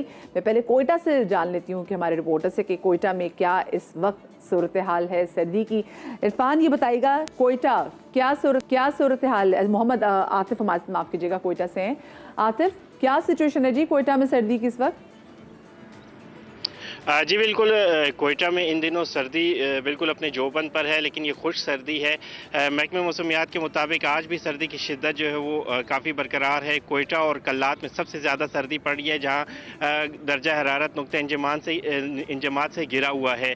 कल्लात में भी -2 और कोयटा में भी कम से कम दर्जा हरारत -2 डिग्री सेंटीग्रेड है। इसी तरह अगर सिब्बी की बात करें तो यहाँ पे 7 जबकि नुकुंडी में 9 डिग्री सेंटीग्रेड जो है वो रिकॉर्ड किया गया है। जो सबसे ज़्यादा सर्द मुकाम है ज़ियारत वहाँ पर तकरीबन -4 डिग्री सेंटीग्रेड तक जो है वो दर्जा हरारत गिरा हुआ है। खुश्क सर्दी है जिसकी वजह से जो है मौसमी बीमारियों में की तादाद में जो है वो बढ़ गई है। ख़ास तौर पे नज़ला, ज़ुकाम, जो सीने की बीमारियाँ, इसी तरह गले की बीमारियाँ हैं, वो काफ़ी कोयटा शहर में जो है इस मौसमी इस खुश्क सर्दी की वजह से फैली हुई हैं। महकमे मौसमियात के मुताबिक आइंदा 24 घंटों के दौरान भी मौसम शदीद सर्द जो है वो रहने का इम्कान है और मौसम खुश्क रहेगा। ख़ास तौर पर जो शुमाली बलूचिस्तान के इलाके हैं वहाँ पर शदीद सर्दी पड़ेगी। ताहम एक जो नई पेशगोई की गई है 1 फरवरी से जो है बलूचिस्तान में बारिशों का एक नया स्पेल आने वाला है, जिसके मुतालिक बताया जा रहा है ना सिर्फ कोयटा बल्कि जो बलूचिस्तान के 90% इलाके हैं वहाँ पे बारिशें होंगी, बल्कि जो शुमाली बलूचिस्तान है वहाँ पर और जो पहाड़ है करीबी उन पे जो है बर्फबारी का भी इम्कान है। जी, इसका मतलब है यानी कि हम भी तैयार हैं, क्योंकि जब कोयटा में ठंड पड़ती है, जब बलूचिस्तान में ठंड पड़ती है तो वो हवाएं कराची का रुख ज़रूर करती हैं। ज़रा मैं पेशावर की सूरत हाल भी जान लेती हूँ। पेशावर में हमारे साथ मौजूद है हमारे नुमाइंदे इरफान मूसा। इरफान, पेशावर की क्या सूरत हाल है? मदीहा, पेशावर की जो है यहाँ पर भी जो है वो काफ़ी सर्दी है और खुश सर्दी है। यहाँ पर धुंध का राज गुज़िश्ता 3-4 दिनों से हर सुबह के टाइम और शाम के वक्त जो है वो हद निगाह जो है वो ना होने के बराबर होता है। तो सर्दी की शिद्दत में चूँकि शदीद इजाफा इस तरह जनवरी में हुआ है तो जो मौसमी बीमारियाँ हैं बच्चों में नमूनिया और इन्फ्लुएंजा वो भी काफ़ी फैल चुके हैं। अस्पतालों पर जो है वो रश काफ़ी बढ़ चुका है। तकरीबन 50% जो है वो मरीज़ों में इजाफा हुआ है। हॉस्पिटल से जब हमारी बात हुई तो वो उनका ये कहना था कि आम रूटीन में अगर 30 से 40 बच्चे आम OPD में आते थे तो अब उसकी तादाद जो है वो 70 से 80 हो गई है। इसी तरह जो है वो अगर जो ज़्यादा उम्र के अफराद हैं उनमें जो है वो फालिज के जो है वो केसेस भी ज़्यादा सामने आए हैं। तो महकमे मौसमियात से हमारी बात हुई तो उनका यही कहना था कि पेशावर में मौसम जो है वो 28 तक जो है वो इसी तरह सर्द और खुश्क रहेगा। उससे पहले जो है वो बारिश का इम्कान नहीं है। महकमे तालीम ने भी शदीद सर्दी को देखते हुए जो रूल्स है उसमें भी जो है वो नरमी की है और ये तमाम स्कूल्स को ये हिदायत की है, बाकायदा नोटिफिकेशन कर दिया है कि अगर यूनिफॉर्म के बगैर भी बच्चे जो है वो स्वेटर, टोपी या फिर जो है वो ग्लव्स पहनते हैं तो उस पर जो है वो पाबंदी, उनके साथ किसी किस्म की सख्ती नहीं की जाएगी। तो पेशावर में जो है पहली दफ़ा ये हुआ है कि शदीद धुंध है।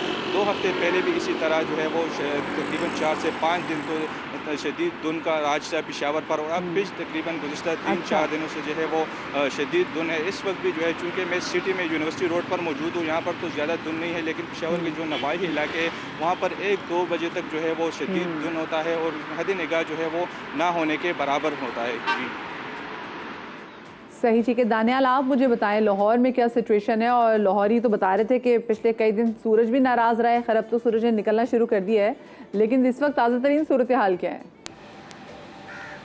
देखें मदीहा, लाहौर का मौसम जो है वो इस वक्त खासा अनएक्सपेक्टेड रहा। ये सर्दियां जो है वो लग रहा था कि जिस तरह हर साल सर्दियां आती हैं उसी तरह से होगा, बहुत ज़्यादा ठंड नहीं पड़ेगी, लेकिन बहुत अनयूजुअल हुआ, इसका कम्प्लीटली ऑपोजिट हुआ कि सर्दी इस बार लाहौर में इतनी ज़्यादा पड़ी है। आज भी जो दर्जा हरारत था वो कम से कम 4 डिग्री रिकॉर्ड किया गया और ये पिछले कई दिनों से चल रहा है। धुंध है, सूरज निकल नहीं रहा, जिसकी वजह से सर्दी की शिद्दत में मज़ीद इजाफा होता जा रहा है। और ये कहना बिल्कुल भी गलत ना होगा कि ऐसे ही लग रहा है कि लाहौर का जो मौसम है वो किसी भी नॉर्दर्न एरिया जैसा आज कल चल रहा है, लेकिन महकमा मौसमियात के मुताबिक आइंदा जो 10 रोज़ हैं उनमें एक्सपेक्ट किया जा रहा है कि अब लाहौर में मरी बन गया। आप तो जिस तरह कह रही थी कि कराची में इस बार सर्दी नहीं पड़ी, तो मैं तो आपको कहूँगा कि आप लाहौर हैं, अगर आपने सर्दियाँ इंजॉय करनी है तो लाहौर आकर इस बार सर्दी इंजॉय करें। ये बहुत अच्छा वक्त है लाहौर आने का। महकमा मौसमियात ये भी कह रहा है कि मैं बल्कि दिसंबर में जब लाहौर आई थी उस वक्त इतनी सर्दी नहीं थी, लेकिन अब पता चला है कि हम, क्योंकि लाहौर में यूजुअली आखिरी 10 दिनों में बहुत ज़्यादा सर्दी पड़ती है, तो तब इतनी सर्दी नहीं थी, लेकिन जैसे ही ये जनवरी का आगाज़ हुआ, साल 9 आया, तो बस सर्दी को कुछ हो गया। अभी भी जिस तरह के दिसंबर में बिल्कुल आप सही कह रही हैं कि सर्दी उस तरह से नहीं थी, लेकिन फिर आहिस्ता आहिस्ता सर्दी की शिद्दत में इजाफा हुआ है लाहौर में। और महकमा मौसमियात के मुताबिक आइंदा जो 4 या 5 रोज़ हैं, सूरज निकलने का इम्कान है, लेकिन फिर नेक्स्ट वीक में बारिश भी एक्सपेक्ट की जा रही है। और एक बार बारिश होगी तो उसके बाद फिर एक बार जो शदीद सर्दी का स्पेल है वो थोड़ा सा दोबारा लाहौरियों को जो है वो इंजॉय करने का मौका मिलेगा कि बारिश हो जाएगी। खुश सर्दी है जिसकी वजह से यकीनन जाहिर है कोयटा में और पेशावर में जिस तरह हमारे दोस्त बता रहे थे कि वहाँ पे बीमारियों में इजाफा हुआ है, तो लाहौर में भी हुआ है। नमूनिया के बहुत सारे केसेस जो है वो यहाँ पर रिपोर्ट हो रहे हैं, लेकिन सर्दी इंजॉय करने का जो इस बार मौका मिला है वो अभी पिछले 3-4 सालों में उस तरह का नहीं मिला है जिस तरह से इस बार लाहौर ये सर्दी इंजॉय कर सके हैं अपनी। जी सही। अच्छा जी दानियाल और जो हमारे पेशावर के नुमाइंदे इरफान, हमारे साथ जो आतिफ थे ना, इन तीनों शहरों में जो टेम्परेचर है ना वो है 13 डिग्री सेंटीग्रेड में। अगर अपने आईफोन से आपको देख के बता सकूं, कराची का मैं रुख करूंगी, कराची में 23 भी हमारे लिए ना, हम कहते हैं बहुत अच्छी है कि शुक्र है हमें पंखे चलाने की नौबत नहीं आ रही। मोनस हमारे साथ है। मोनस ये बताइए, मतलब हम क्या करें, अब जले तो होंगे आपका दिल काफ़ी ना, ये जो तीनों नुमाइंदों ने बताया कि इनके शहरों में कितनी सर्दी पड़ी है, और हम यहाँ पे इंतज़ार करें कि अल्लाह कब वो एक दिन आएगा कि हम पुराने मफरल निकालेंगे। देखिए, लेकिन कराची वाले अगर बात करें तो मुतदल मौसम यहाँ पे रहता है, तो उसी के आदी भी हैं बहुत ज़्यादा। अगरचे सर्दी बहुत ज़्यादा नहीं हुई है, लेकिन अगर मैं सही से बताऊँ तो कराची में 2 तरह के मौसम इस वक्त शहरी इंजॉय कर रहे हैं। अलग सुबह जब आप उठते हैं 9:30-10 बजे तक आपको ठंड महसूस होती है, अच्छी ठंड होती है। उसके बाद जैसे जैसे बतदरीज टेम्परेचर बढ़ता है, दिन आगे बढ़ता है, तो टेम्परेचर में इजाफा होता है। 12 बजे के बाद जो कोट इस वक्त मैंने पहना हुआ है वो भी उतार देने का दिल चाहता है। रात में 9-10 बजे के बाद यही ठंड दोबारा बढ़ती है, सुबह तक रहती है। तो इस वक्त जो कराची में महकमा मौसमियात के फैक्ट्स हैं वो minimum temperature 12.5 degree centigrade record किया गया है, और जो मैक्सिमम टेम्परेचर है वो 25 तक जाने का इम्कान है, जो यकीनन बाकी शहरों के मुकाबले में जहाँ पे कड़ाके की सर्दी है वहाँ से मुतदल मौसम है। और कराची वाले इस हवाले से वेदर के सेफ जोन में हैं। और महकमा मौसमियात का ये भी कहना है कि जनवरी का तो ये एंड चल रहा है, फेब के फर्स्ट वीक तक ऐसा मौसम इंजॉय शहरी कर सकते हैं। लेकिन इसीलिए हम ये देखना है कि जो शहर के बहुत सारे पार्क्स हैं, बहुत सारे ओपन एरियाज़ हैं, वहाँ पे वेदर के एतबार से जो प्लांटेशन है वो की गई है बहुत बड़ी तादाद में। जो गर्म मौसम में लोग रुख नहीं करते यहाँ पर मौजूद हैं, एक्सरसाइज करते हुए नज़र आ रहे हैं, वॉक करते हुए नज़र आ रहे हैं और इस मौसम का लुत्फ ले रहे हैं। लेकिन इस तमाम अच्छाइयों के साथ एक छोटी सी चीज़, बल्कि अहम चीज़ है, वो ये कि मोस्ट पॉल्यूटेड सिटीज़ में एयर पॉल्यूशन के एतबार से चौथे टॉप मोस्ट सिटीज़ में कराची आ गया है दुनिया के, जो कि एक अच्छी चीज़ नहीं है। जो यहाँ पे फील्ड में लोग होते हैं, जो बाइक में सफ़र करते हैं, उनके लिए बहुत परेशानी का सामना है। तो यकीनी तौर पर इसको कम करने के लिए भी तवज्जो देनी होगी। लेकिन इस तमाम जो मजमूई मौसम है उसने दिलों का मौसम शहरियों का अच्छा किया हुआ है। जब दिल का मौसम अच्छा होता है तो हर मौसम अच्छा लगता है। और ये महकमे मौसमियात का कहना है कि कम से कम फेब के फर्स्ट वीक तक ये मौसम चलता रहेगा। फिर बाकी जो रीजन हैं उनके मौसम पे हम डिपेंडेंट होते हैं, तो उसके बाद पता चलेगा कि सर्दी बढ़नी है या फिर गर्मी आ जाएगी मजीद। लेकिन वो बता दिया आपको आतिफ जैसे दानियाल बता रहे हैं, मुनिस, वो आतिफ ने बता दिया है जी। आतिफ ने बता दिया कोयटा में और बाकी बलूचिस्तान के इलाकों में जो है ना, पहाड़ी इलाकों में तो बर्फ ही पड़ेगी। तो फिर मैं भी मोटे कपड़े निकाल लूंगा, स्वेटर्स निकाल लूंगा, और आप भी यकीनी तौर पे जो मफलर्स आपने मेरी तो ख्वाहिश ही रहेगी मैं अपने मॉर्निंग शो में ना वो मोटा सारा स्वेटर पहन के बैठूं ताकि पता चले कि विंटर का मॉर्निंग शो है, लेकिन ऐसा हुआ नहीं है। मुनिस हमारे साथ मौजूद थे, दानियाल हमारे साथ लाहौर से मौजूद थे, पेशावर से हमारे साथ इरफान मौजूद थे और आतिफ हमारे साथ थे। कोयटा की सिचुएशन से हमें आगाह कर देते। आप चारों का बहुत शुक्रिया जनाब, बड़ा मज़े का और इस वक्त मौसम है लाहौर में, कोयटा में, पेशावर में और शुमाली इलाका जात में।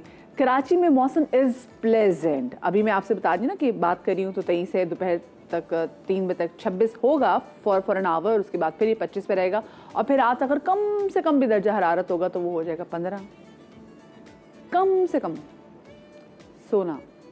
That's it. इसी में आप लोग खुश रहें। अभी जो है वो 23 है और हम 23 में खुश हैं, तो ये हमारी छोटी छोटी खुशियाँ जो हम आपके साथ शेयर कर रहे हैं। अच्छा जी, आज के दिन हम आपको बताएं कि आज है माजी की सफ़े अव्वल की अदाकारा रूही बानो की 5वीं बरसी और रूही बानो ने 1970 से 1980 की दिहाई तक किरण कहानी, जर्द गुलाब, दरवाज़ा और दीगर बेशुमार मकबूल ड्रामों में बतौर यादगारी किरदार काम किया था। उनके कुल ड्रामों की तादाद 150 के करीब रही। रूही बानो ने अपने मुनफरिद अंदाज और लबो लहजे से करियर के आगाज़ में ही लाखों दिलों में घर कर लिया था। और अब बात करते हैं कुछ शायरी के हवाले से। अपने ख्यालात को खूबसूरत लफ्ज़ों के लिबास में लपेट कर दूसरों तक पहुंचाना अपनी जगह एक बहुत बड़ा फ़न है। जिन लोगों को ये फ़न आता है उन्हें शायर कहते हैं।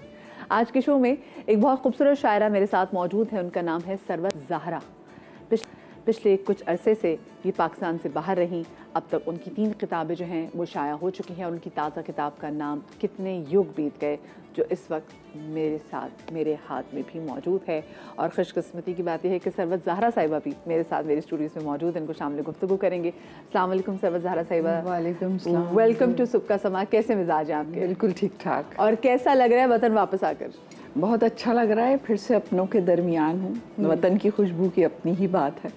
बिल्कुल, और कोई चीज़ जो है वो इस चीज़ को नहीं रिप्लेस कर सकती। बिल्कुल आप दुरुस्त कह रही हैं। और जो एहसास इस वतन में आके लगता है जैसे तवानाई की एक लहर आ गई जो मेरे साथ है, जो मेरे हमराह है। मुझे ये बताइए कि ये जो आपने 3 किताबें लिखी हैं, ये आपने पाकिस्तान में रह के लिखी है, वतन से दूर रह के लिखी हैं? देखिए, शायर 2 सतों पे जीता है। मैंने पहली किताब तो मेरी यहीं रह के मैंने लिखी, और दूसरी किताब मैंने दुबई में, क्योंकि मैं वहाँ प्रैक्टिस करती थी एज अ डॉक्टर, वहीं थी पिछले 25 सालों से। उसके बाद अब अमेरिका में हूँ। तो मैंने ये किताबें पता नहीं कहाँ, वो तो एक और ही ट्रांस होती है जिसमें शायर लिखता है, लेकिन मैं असल में यहीं पे मौजूद थी। क्योंकि इस किताब में भी, मेरी नई किताब में भी, चाहे यहाँ कोई सियासी हवाले से तब्दीली हो या माशी हवाले से मसाइल हों, मैं उन पर लिख रही थी। और जो किताब पढ़ेंगे उनको अंदाज़ा होगा कि यहाँ के मौज़ूआत, असल में ये मिट्टी मेरे अंदर है। जब मैं ये मिट्टी लेके बाहर गई हूँ तो मैं कैसे इससे जुदा हो सकती हूँ। अच्छा, मुझे बताएं कि आपने टीवी पे खबरें भी पढ़ी और आप बड़ी मशहूर मुकर्रर भी हैं, अभी भी आप हैं, और उसके बाद फिर इतनी आपने फिर शायरी भी की। तो जो इतने मुख्तलिफ आपने काम किए, ये जर्नी जो है, इसमें सबसे ज़्यादा आपने क्या चीज़ इंजॉय की? मैं बता नहीं सकती। ये बिल्कुल ऐसा है कि ये एक सफ़र है जिसमें से हर लम्हे कोई हवा, कोई खुशबू, कोई एहसास हमें बनाता चला जाता है। और मैंने डॉक्टरी भी की, मैंने ख़बरें भी पढ़ी और हर जगह से सीखा, और इस वक्त भी आपसे सीख रही हूँ और इस इर्द गिर्द से सीख रही हूँ। तो ये सब कुछ हमें बनाता जाता है और मेरा ख्याल है फितरत ये करती है। इवन शुरू में जब मैंने मेडिसिन शुरू की तो लोग मुझसे सवाल करते थे कि आप डॉक्टरी करती हैं और फिर शायरी करती हैं, तो किस तरह से? तो मैं हमेशा ये जवाब देती हूँ कि ये एक सफ़र है। मुझे वहाँ से मौज़ूआत मिलते हैं, लोग आके मेरे पास दुख खोलते हैं। आप मुझसे बात करिए पाकिस्तान के हवाले से, मैंने इतनी देर में बातें सुनी, तो मैंने एक नई दुनिया तक पहुँचती हूँ। और शायद ये फितरत हमको सफ़र कराती है। ये सिर्फ लोगों का ही दुख होता है या फिर अपना भी दुख होता है, फिर जिसको आप शायरी के सूरत में लोगों के सामने रखते हैं? बहुत अच्छा सवाल किया आपने। सारे जो मंबे हैं ना तवानाई के, वो अंदर से निकलते हैं। लेकिन मैं जब अपना दुख लिखती हूँ औरत की हैसियत में या इंसान की हैसियत में, तो खुद ब खुद वो इस दुनिया का दुख बन जाता है। क्योंकि मैं इस पूरी दीवार के अंदर जो समाज की है एक छोटा सा ज़र्रा, एक छोटी सी ईंट हूँ। तो जब मैं वर्किंग लेडी लिखती हूँ, या मैं खातून खाना लिखती हूँ, या मैं किसी वर्किंग जो बाहर निकलने वाली औरत के मसाइल लिखती हूँ, या मैं किसी सड़क पे चलने वाली औरत को लिखती हूँ, या किसी मर्द को लिखती हूँ, या किसी सियासी वर्कर को लिखती हूँ, तो समाज का एक यूनिट के तौर पे मैं इंसान के तौर पे बात करती हूँ। जब मैं वो बात करती हूँ खुद ब खुद वो लोगों के दिल पे असर करती है, क्योंकि बहरहाल वो उनका भी मसला है, वो उनका भी जज्बा है, और जज्बे और रूहें एक दूसरे से बात खुद ब खुद कर लेती हैं। अच्छा, आजकल बहुत नए शायर भी हम देख रहे हैं कि वो हैं, और कुछ लोगों की शायरी ऐसी होती है कि आप खुद भी देख के थोड़ा परेशान हो जाते हैं ना, कि ऐसी चीज़ें तो मियाँ शायरी में नहीं होती, लेकिन वो हो रही हैं वो तमाम तो चीज़ें, और उनकी भी अपनी एक ऑडियंस है। जब आप ऐसे लोगों को सुनते हैं, ऐसा नहीं है कि हमारे पास नए शायर नहीं है, उमैर नजमी, ऐसे बहुत सारे कमाल शायर हमारे पास हैं कि जिनको पढ़ के, उनको सुनकर खुशी होती है कि इन लोगों ने, वो कहते हैं ना, एक ज़बान का एहतराम भी नज़र आता है आपकी शायरी में। आपको कैसा लगता है जब ऐसे बहुत सारे नए शायरों का कलाम सामने आता है? देखिए, मुझे कोई भी नया लहू देखकर अपने अंदर खून की रवानी महसूस होती है। पहली बात तो ये नयापन, शुरू में कोई चीज़ एबनॉर्मल होती है, फिर वो नॉर्मल हो जाती है। लेकिन ये वक्त बड़ी जालिम चीज़ है। ये वक्त जो है ना, वो जैसे छन्नी होती है ना, वो छन्नी के अंदर छान के असल चीज़ों को निकाल देता है। एक ज़माने में नज़ीर अकबर आबादी जब नज़्म लिख रहे थे तो लोग उनको कह रहे थे कि ये क्या मौज़ूआत हैं। गालिब जब लिखने शुरू हुए तो उनको यही कहा गया कि क्या फ़ारसी आमेज़ शायरी। तो शुक्र है गालिब इस ज़माने में पैदा नहीं हुआ, उन पर तो बैन लग जाता है। ऐसे हमारे पास अब इसी तरह फैज़ लिख रहे थे तो उन पे, मंटो लिख रहे थे, उनको अदालतों में खींचा गया। लेकिन एक वक्त के बाद ज़माने वक्त ने उनका मनसब किया। जॉन एलिया आज हमारे सामने, कहूँगी कि एक गज़ल के बिन्ते हवा हूँ मैं, ये मेरा जुर्म है, बिन्ते हवा हूँ मैं, ये मेरा जुर्म है, और फिर शायरी तो कड़ा जुर्म है। मैं तमाशा नहीं अपना इजहार हूँ, सोच सकती हूँ सो लायक़-ए-दार हूँ, जानती हूँ मेरा बोलना जुर्म है और फिर शायरी तो कड़ा जुर्म है। और मेरे जज्बे रहें दिल के जिंदान में, मेरे जज्बे रहें दिल के जिंदान में, मेरी गुस्ताखियां आपकी शान में, आपका जिक्र भी तो बड़ा जुर्म है और फिर शायरी तो कड़ा जुर्म है। बिनते हवा हूँ मैं, ये मेरा जुर्म है और फिर शायरी तो कड़ा जुर्म है।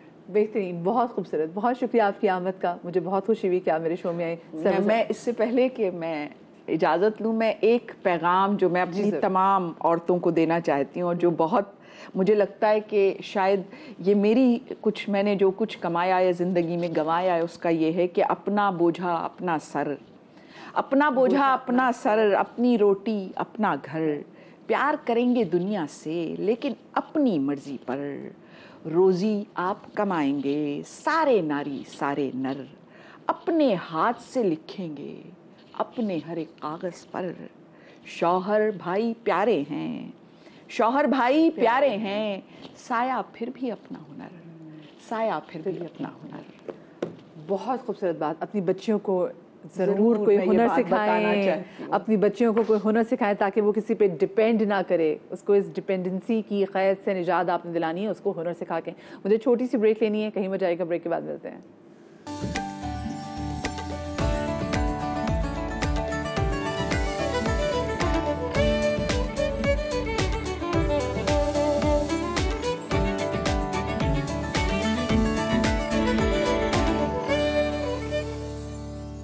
Welcome back after the break. और ब्रेक के बाद आपको बताते हैं कि फ़िल्म और टेलीविज़न के मुमताज़ अदाकार तलत हुसैन साहब इन दिनों काफ़ी अलील हैं और इस हवाले से कुछ खबरें सामने भी आ रही थी। इस बारे में हमने कोशिश की कि तलत हुसैन साहब की साहबजादी से बात करें, उनसे हमारा रब्ता भी हुआ, तो उन्होंने हमें बताया कि तलत साहब की ज़हनी हालत ठीक नहीं है, जिसकी वजह से वो ना तो लोगों को पहचान पाते हैं और ना ही सवालों के दुरुस्त जवाब दे पा रहे हैं। तरीन हुसैन ने समा के ज़रिए से तलत हुसैन के मद्दाहों से उनकी सेहत के हवाले से दुआओं की दरख्वास्त भी की है और कुछ तस्वीरें हमारे साथ शेयर की हैं। ये तस्वीर चंद दिनों पहले सूबाई वज़ीर इत्तलात अहमद शाह से मुलाकात के वक्त ली गई थी।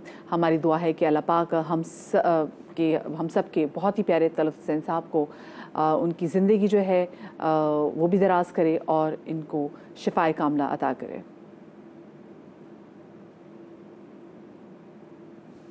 बहुत ही प्यारी पिक्चर्स तलत हुसैन साहब की जो हमारे सामने, और हम एक बार फिर से हम उनको अपने टेलीविज़न स्क्रीन पर ऐसे ही हंसते मुस्कुराते तो कम थे, लेकिन जो सीरियस किरदार निभाते थे वैसे ही देखें, पर असल ज़िंदगी में हंसते मुस्कुराते रहें।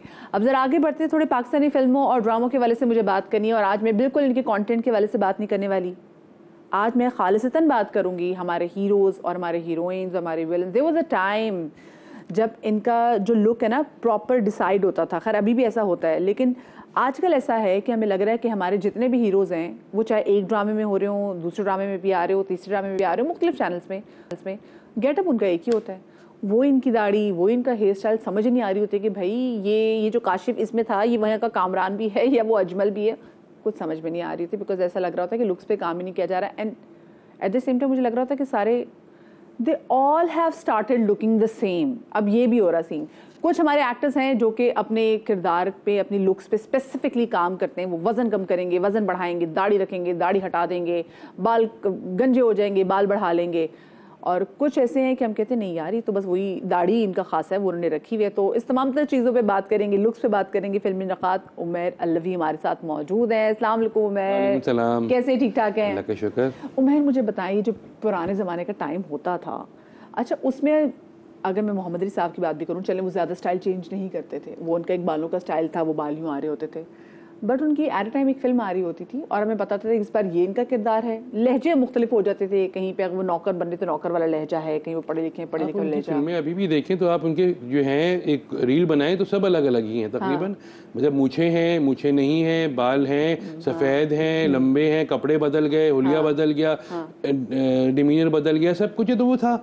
लेकिन देखिए वो जिस ज़माने की आप बात करें वो उस वक्त एक्टर्स थे, अब हीरोज़ हैं। मसला ये अब एक्टर्स नहीं हैं। अच्छा, और हीरोज को लगता है कि इनको गुड लुकिंग होना जरूरी है, इवन कि हीरोइंस को भी ऐसा लगता है कि you need to be very good looking for a protagonist. Talat Hussain साहब का दिखाया, तलत साहब जो थे वो हीरो आते थे, लेकिन जब वो कशकोल में विलन आए तो एग्जैक्टली हर आदमी परेशान, ये क्या हुआ। वो एक इंडियन फिल्म में भी काम करके आए थे जिसमें उन्होंने तमाम एक्टर्स को उठा के फेंक दिया, तो उसमें विलन थे बेसिकली, विलनिश रोल था।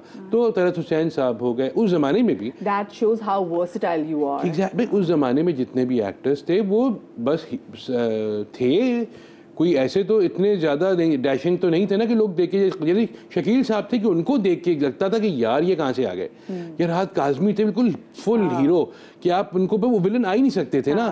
तलत साहब हो गए, फिरदौस जमाल हो गए, जमील फ़खरी हो गए, कवि साहब हो गए, आप कोई भी रोल पकड़ा दें, आप इन्हें कोई भी पकड़ा दें रोल, ये कर लेते थे। और ये आखिरी जिंदगी तक अपने जो है गेटअप चेंज करते रहे। अब सिवाय फैसल कुरैशी के, इमरान अशरफ के, समी खान के, इमरान अशरफ ने तो ही शेव्ड हिज हेड ना। अब इनके अलावा कौन है जो आपका, बिलाल अब्बास चले थोड़ा बहुत कर लेते हैं, और कौन है जो करता है? बाकी तो सारे के सारे एक ही जैसे आते हैं। फहद मुस्तफ़ा को फिल्मों में जो है वो हर फिल्म में उसका अलग गेटअप होता है। एक दफा मेरी उससे बात हुई, वो लोड वेडिंग में मुझे रख ली थी, उसने ये कहा कि भाई मेरी जब रील बनेगी, आपने देखी ना कितनी जबरदस्त मजे, जब मैं रील बनेगी मेरी और वो सब एक जैसे लेंगे तो मुझे खुद गुस्सा आएगा। तो ये है, टेलीविजन पे बहुत कम होता है। अच्छा, मैं जरा कुछ पिक्चर्स भी जरा हम चलाते हैं कि वो हमारे एक्टर्स जो कि कोशिश करते हैं कि अगर अपनी लुक्स चेंज करें, वो कैसे, ये देखें ना, मतलब अदनान सिद्दीकी से कितने अच्छे लग रहे हैं, करते हैं। This person is not gonna age, ठीक है ना, जस्ट क्लीन शेव हो गए, वो दाढ़ी कितनी अच्छी पे सूट कर रही थी वैसे। हाँ, ये अलग दाढ़ी है। हाँ, ये अलग दाढ़ी है, बाल भी हल्का से पीछे जेल बैक इनके हुए हैं। यही तो बात है ना इनकी। अच्छा, ऑल्सो क्योंकि वो मॉडलिंग भी कर चुके हैं तो ही नोज उनको अपने आप को कैरी कैसे करना है। कैरेक्टर में डूबना होता है ना, आपको कैरेक्टर खाली पकड़ के ये देखिए, हमारा हीरो, ये हमारे फैसल कुरैशी, ये जरा चेक करें, ये देखिए यहाँ ये बशर मोमिन थे। हाँ, ये जब मॉर्निंग शो जो अपना शो करते हैं, ये देखिए, ये भी देखे ना। हाँ, उसी शो में दौरान किया था। अच्छा, फैसल है ना वाकई अपने ग्लासेस, अपने शेड्स, ये देखे ना, अब आपसे उनकी पिक्चर्स देखें, इनके जो शेड्स है ना वो भी चेंज हो रहे हैं। आप, और ये हमारे फाद ये तो है, तो कर रहे चेंजेस। ये हमारे फाद में से ये देखें, जो अपने शो करते हैं उसमें भी अपने लुक्स चेंज कर रहे होते हैं भाई। ये सबसे, आप उनके हर साल का शो भी उठा के देख लें तो ये देखें ना, ये अच्छा ये देखें ना, ये हमारे जो पुराने हीरोज हैं, they are working on themself. ये जो हमारे नए हीरोज हैं, ये क्या, अब ये बहुत बिजी हैं, इतने प्रोजेक्ट्स उन्होंने पकड़ लिए हैं कि उनको होता है कि हम एक प्रोजेक्ट के लिए अगर ये कैरेक्टर अपनाने के लिए लुक चेंज करेंगे तो दूसरे में कैसे करेंगे। एक टीवी चैनल था ना, एक टीवी चैनल पे आप एक वक्त में एक ही ड्रामा करते थे, बहुत से बहुत किसी ने 2 कर लिए तो होता रहा, ओहो 2 ड्रामे कर लिए, तो वो अब नहीं है।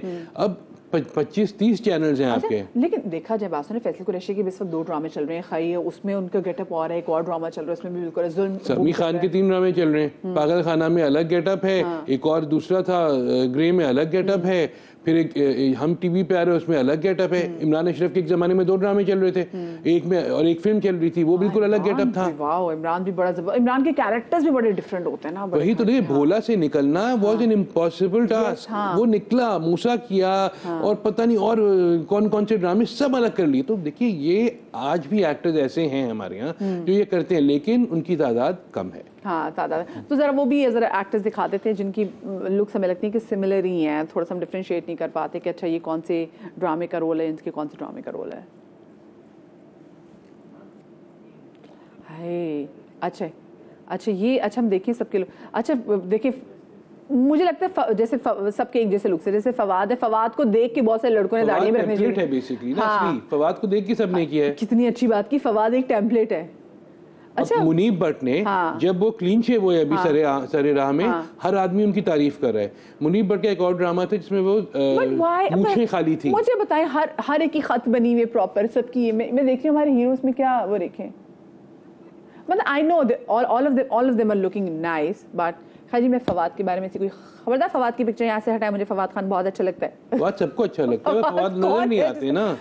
हाँ फवाद आजकल वो आ रहे हैं ना बिग बॉस कूलर के आड़ में, लेकिन बात सुने, मुझे बताएं आप ये कि वही आपने जैसे बात की कि टेम्पलेट है, सबको सबने जहन में बिठा लिया। इवन कि इंडिया में हमने जैसे फवाद को देखा, जब फवाद वहाँ पर गए, फवाद ने अपनी हल्की हल्की सी दाढ़ी रखी, उससे पहले मैंने नहीं देखा था कि किसी भी एक्टर्स ने ऐसी दाढ़ी रखी हो। बट नाउ आप देखें उनके रणवीर को देखें, रणवीर को देखें, विराट कोहली ने भी दाढ़ी रख ली। मतलब सब वही टेम्पलेट वाली बात थी ना कि सबने कहा कि अच्छा अगर हमें गुड लुकिंग बनना है तो वो जैसे फवाद वाली चीज़ें हमने, खैर मुझे तो शहरयार भी जो है वो चेंज करते रहते हैं, बट शहरयार के अगेन शहरयार के प्रोजेक्ट्स वो भी शहरयार कम नजर आते हैं। देखिए मेहनत सभी कर रहे हैं, हाँ। लेकिन अगर लुक्स पे जरा सा काम कर लें, जैसे आप सोचिए पुरानी फिल्मों में ही देख लीजिए, पाकिस्तान की अलाउद्दीन साहब थे, तालिश साहब थे, वो कैरेक्टर एक्टर्स थे, वो हीरो भी आए तो उनका लुक उन्होंने चेंज किया। गोलगप्पे वाला में अगर अलाउद्दीन साहब क्लीन शेव हैं तो वो उसके बाद वाली किसी फिल्म में दाढ़ी रखे हुए हैं, जरखा में दाढ़ी है उनके, तो इन लोगों ने सबने किया। अब वहीद मुराद साहब ने नहीं किया, लेकिन वहीद मुराद साहब का भी वही फवाद खान वाला मसला था ना कि वहीद मुराद साहब खुद इतने खूबसूरत थे कि वो बस आ गए तो लोग देख रहे, तो वो नदीम साहब ने किया। फवाद का ये इशू नहीं, फवाद दाढ़ी रखे, फवाद दाढ़ी नहीं भी रखेंगे लोग उनको फिर भी देखेंगे। नदीम साहब ने हर दफा लुक पे काम किया। 70s में उनका ये वाले बाल, 80s में सेंटर वाले, जब थोड़ी से और एज हुई तो फिर मैच्योर किस्म के बाल नदीम साहब ने आज भी कर रहे हैं। नदीम साहब बड़े वो लकी थे कि उनके बाल थे, क्योंकि बहुत सारी जगहों में देखते हैं वो यूनिट्स भी लगाते थे तो हेयर स्टाइल चेंज करने में प्रॉब्लम होती है। मैंने उनसे पूछा था एक दफा कि सर आपने जब अपना हेयर स्टाइल चेंज किया तो क्यों किया, कि भाई गंजे हो रहे थे, आहिस्ता आहिस्ता बाल गिर रहे थे तो चेंज कर लिया, लेकिन किया तो ना कम से कम। मोहम्मद अली साहब तो जो थे उनके नेचुरल बाल नहीं थे, वो बाद में उन्होंने जाके जो थी वो वहाँ से ली थी इंग्लैंड से और सेटिंग कराते थे उसकी। लेकिन मोहम्मद अली साहब जो है वो टीपू सुल्तान में गंजे थे, बाल खत्म किए हुए थे, इसलिए वो टीपू सुल्तान हैदर अली में, सॉरी टीपू सुल्तान में नहीं, हैदर अली में उन्होंने बाल अपने पूरे तो करते थे वो लोग। गुलाम मोहिउद्दीन साहब जब आए, शाहिद साहब आए, इन लोगों ने जो है ये अलग हीरो थे, ये बिल्कुल ये उस लेवल के नहीं थे, वहां पहुंचने में उन्हें टाइम लगा। लेकिन उन्होंने भी, जैसे गुलाम मोहिउद्दीन साहब एक फिल्म में मकरानी बने तो उन्होंने मकरानी वाली विग पहनी और वो लुक बातें अड़े जोड़ो नहीं डायलॉग से, तो मजेदार काम था ना, पैसे मिलते थे तो उसका नजर भी आता था। अब बहुत पैसे मिलते हैं लेकिन वो नजर नहीं है ना, क्योंकि अब देखें ना आप प्रमोशंस भी करनी है, कैसी आप बातें कर रहे हैं, ऐसे मत आप बातें करें। हीरोइंस के साथ भी तो ये प्रॉब्लम है ना। और अगर हम इंडियन की हीरोइंस देखें तो लग रहा है सबके डॉक्टर एक जैसे एक हैं, क्योंकि नाक एक हो रही है, जॉ लाइन एक हो रही है। कौन जो है वो आपका टेम्पलेट है, हर जो नई लड़की आती है वो उनको देखती है और दीपिका उनकी तरह की बनने की कोशिश करती है। वैसे how sad is that, Deepika को भी हम देख के परेशान हो गए हैं कि मतलब why so much wearing clothes. चले जी, thank you so much. Umair हमारे साथ मौजूद थे और हमने ज़रा जिक्र किया जी लुक्स के वाले से, because looks matters a lot. जब भी कोई फिल्म भी आती है, हम जिसमें मिस्टर परफेक्शनिस्ट की बात करें तो वो अपनी पूरी लुक पे काम करते हैं। मतलब मैं आमिर खान की बात करी कि हर फिल्म में डिफरेंट रोल, इवन कि उनके बड़े बड़े स्टार्स अभी भी वो ख़ुद को तब्दीली के प्रोसेस से गुजारते हैं। अगर मैं अमिताभ बच्चन की बात भी करूँ तो उनके भी पूरे बाल चेंज होते हैं, कैसा उन्होंने अपना गेटअप बनाना है, दाढ़ी रखनी है नहीं रखनी, क्या करने है, चश्मा चेंज करना है, कौन सा फ्रेम लगाना है, एक एक चीज़ डिटेलिंग मैटर्स अ लॉट। सो अगर ये भी कर लेंगे हमें बड़ा अच्छा लगेगा। Thank you so much. मेरे हमारे साथ मौजूद है। मुझे छोटी सी ब्रेक लेनी, ब्रेक के बाद मिलते हैं, हमारे साथ रहिएगा।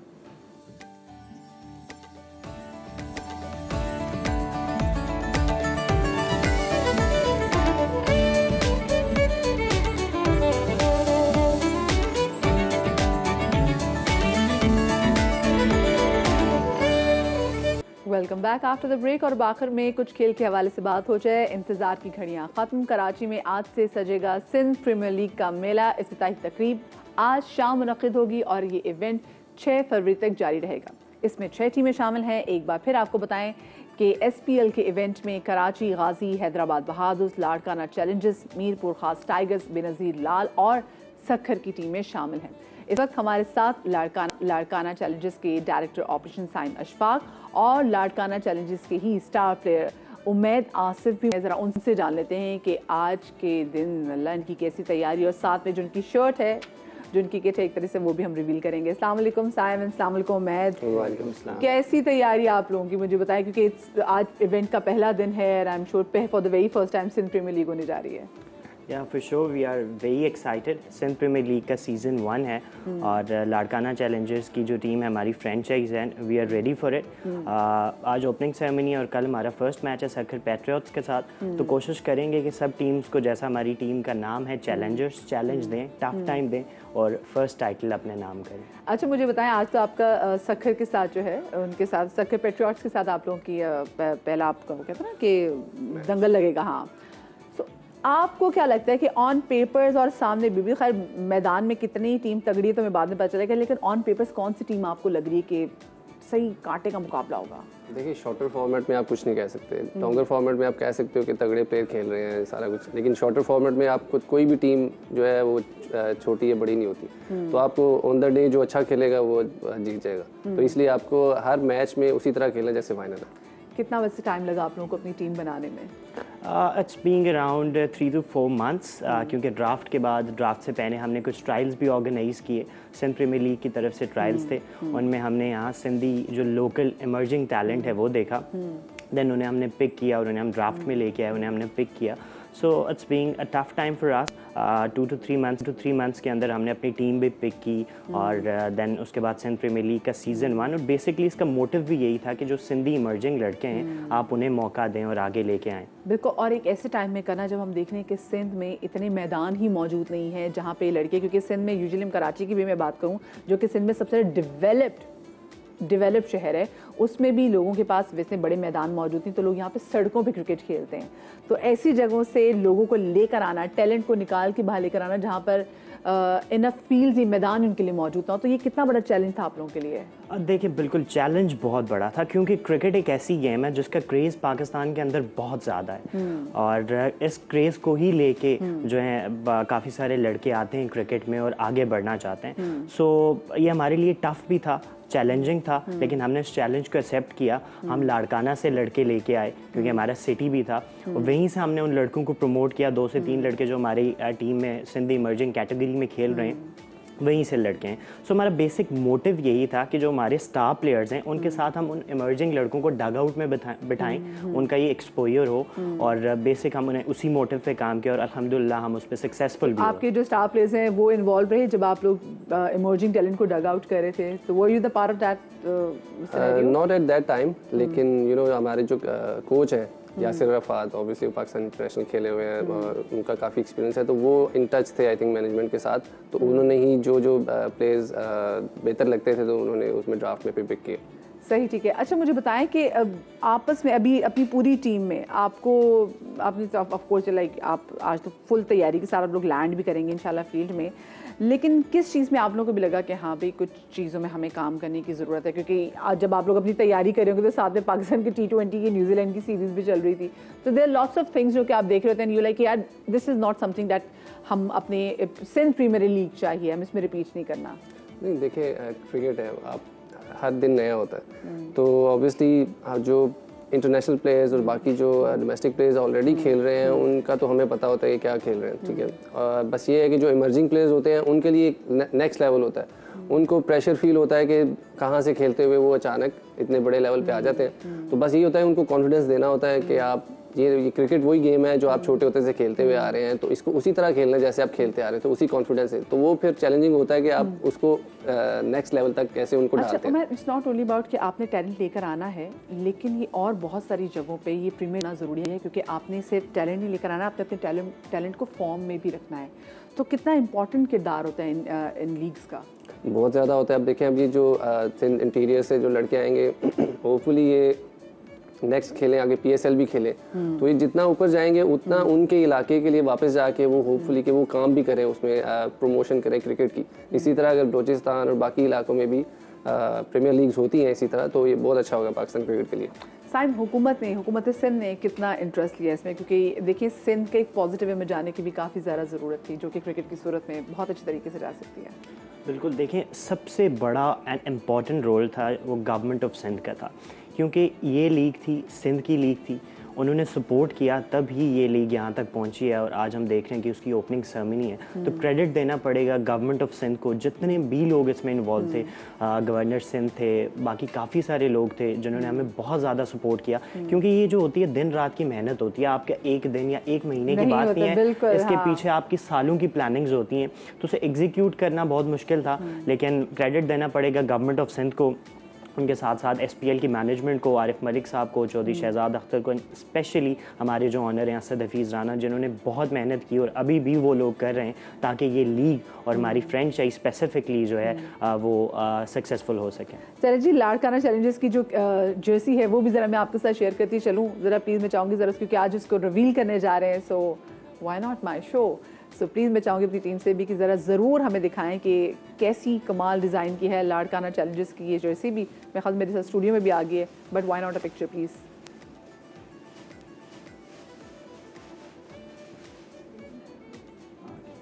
हे यू गो, क्या बात है जी। देखिए जी, हमारे स्टार प्लेयर उम्मीद नहीं, और ये हमारे पास जर्सी आप ही की, क्या बात है। ये हमारी जर्सी फैन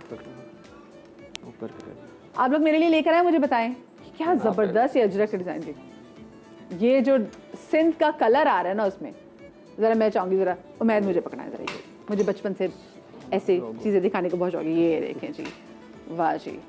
सो ये जो कैन यू सी दैट, अगर मेरे कैमरामैन साहब को इसकी पूरी डिटेलिंग दिखा सकें, वाओ। एंड ये जी आप हमारे चैनल का लोगो भी देख रहे हैं यहाँ पे, शोल्डर पे समा का logo, and this is one beautiful shirt. Wow, मेरे लिए लाए आप लोग? नहीं लाए? ये मैं रख लूँ, अब क्या करूँ मुझे बताएं। पूरी नहीं आएगी आपको, पर मुझे मेरे नाम की चाहिए। ये तो मेरे नाम की नहीं है, but this is beautiful beautiful jersey. Congratulations. Are you guys stressed और एक्साइटेड? ये बता दे जल्दी से। बिल्कुल भी स्ट्रेस नहीं है, हम बहुत एक्साइटेड हो। जैसा मैंने कहा कि हम चैलेंज देने के लिए रेडी हैं, तो सब टीम्स रेडी रहें। हमारा चैलेंज जो है कल से स्टार्ट हो रहा है against Sukkur Patriots, and we are ready for it and super excited. बस जी, सखर वालों हो जो तैयार। ये लाड़काना चैलेंजेस है ना, फुल आपको चैलेंज में डालने वाले। कैसी तैयारी हुई उम्मीद? ज़बरदस्त। कल हम प्रैक्टिस मैच भी खेले हैं, उसमें भी अंदाज़ा हो गया काफ़ी सारा कि कौन किस तरह किस काबिल है, किस तरह किसको हमने टीम में रखना है, क्या करना है। तो इंशाल्लाह अच्छा आपको मुकाबला देखने को मिलेगा। Thank you so much Ubaid, thank you so much Saim, and best of luck. मुझे यहाँ पे लेनी आप लोगों से इजाज़त। आप लोग अपना बहुत सारा ख्याल रखिएगा। शाद रहिए, आबाद रहिए। कल आपसे मुलाकात होगी। अल्लाह हाफ़िज़।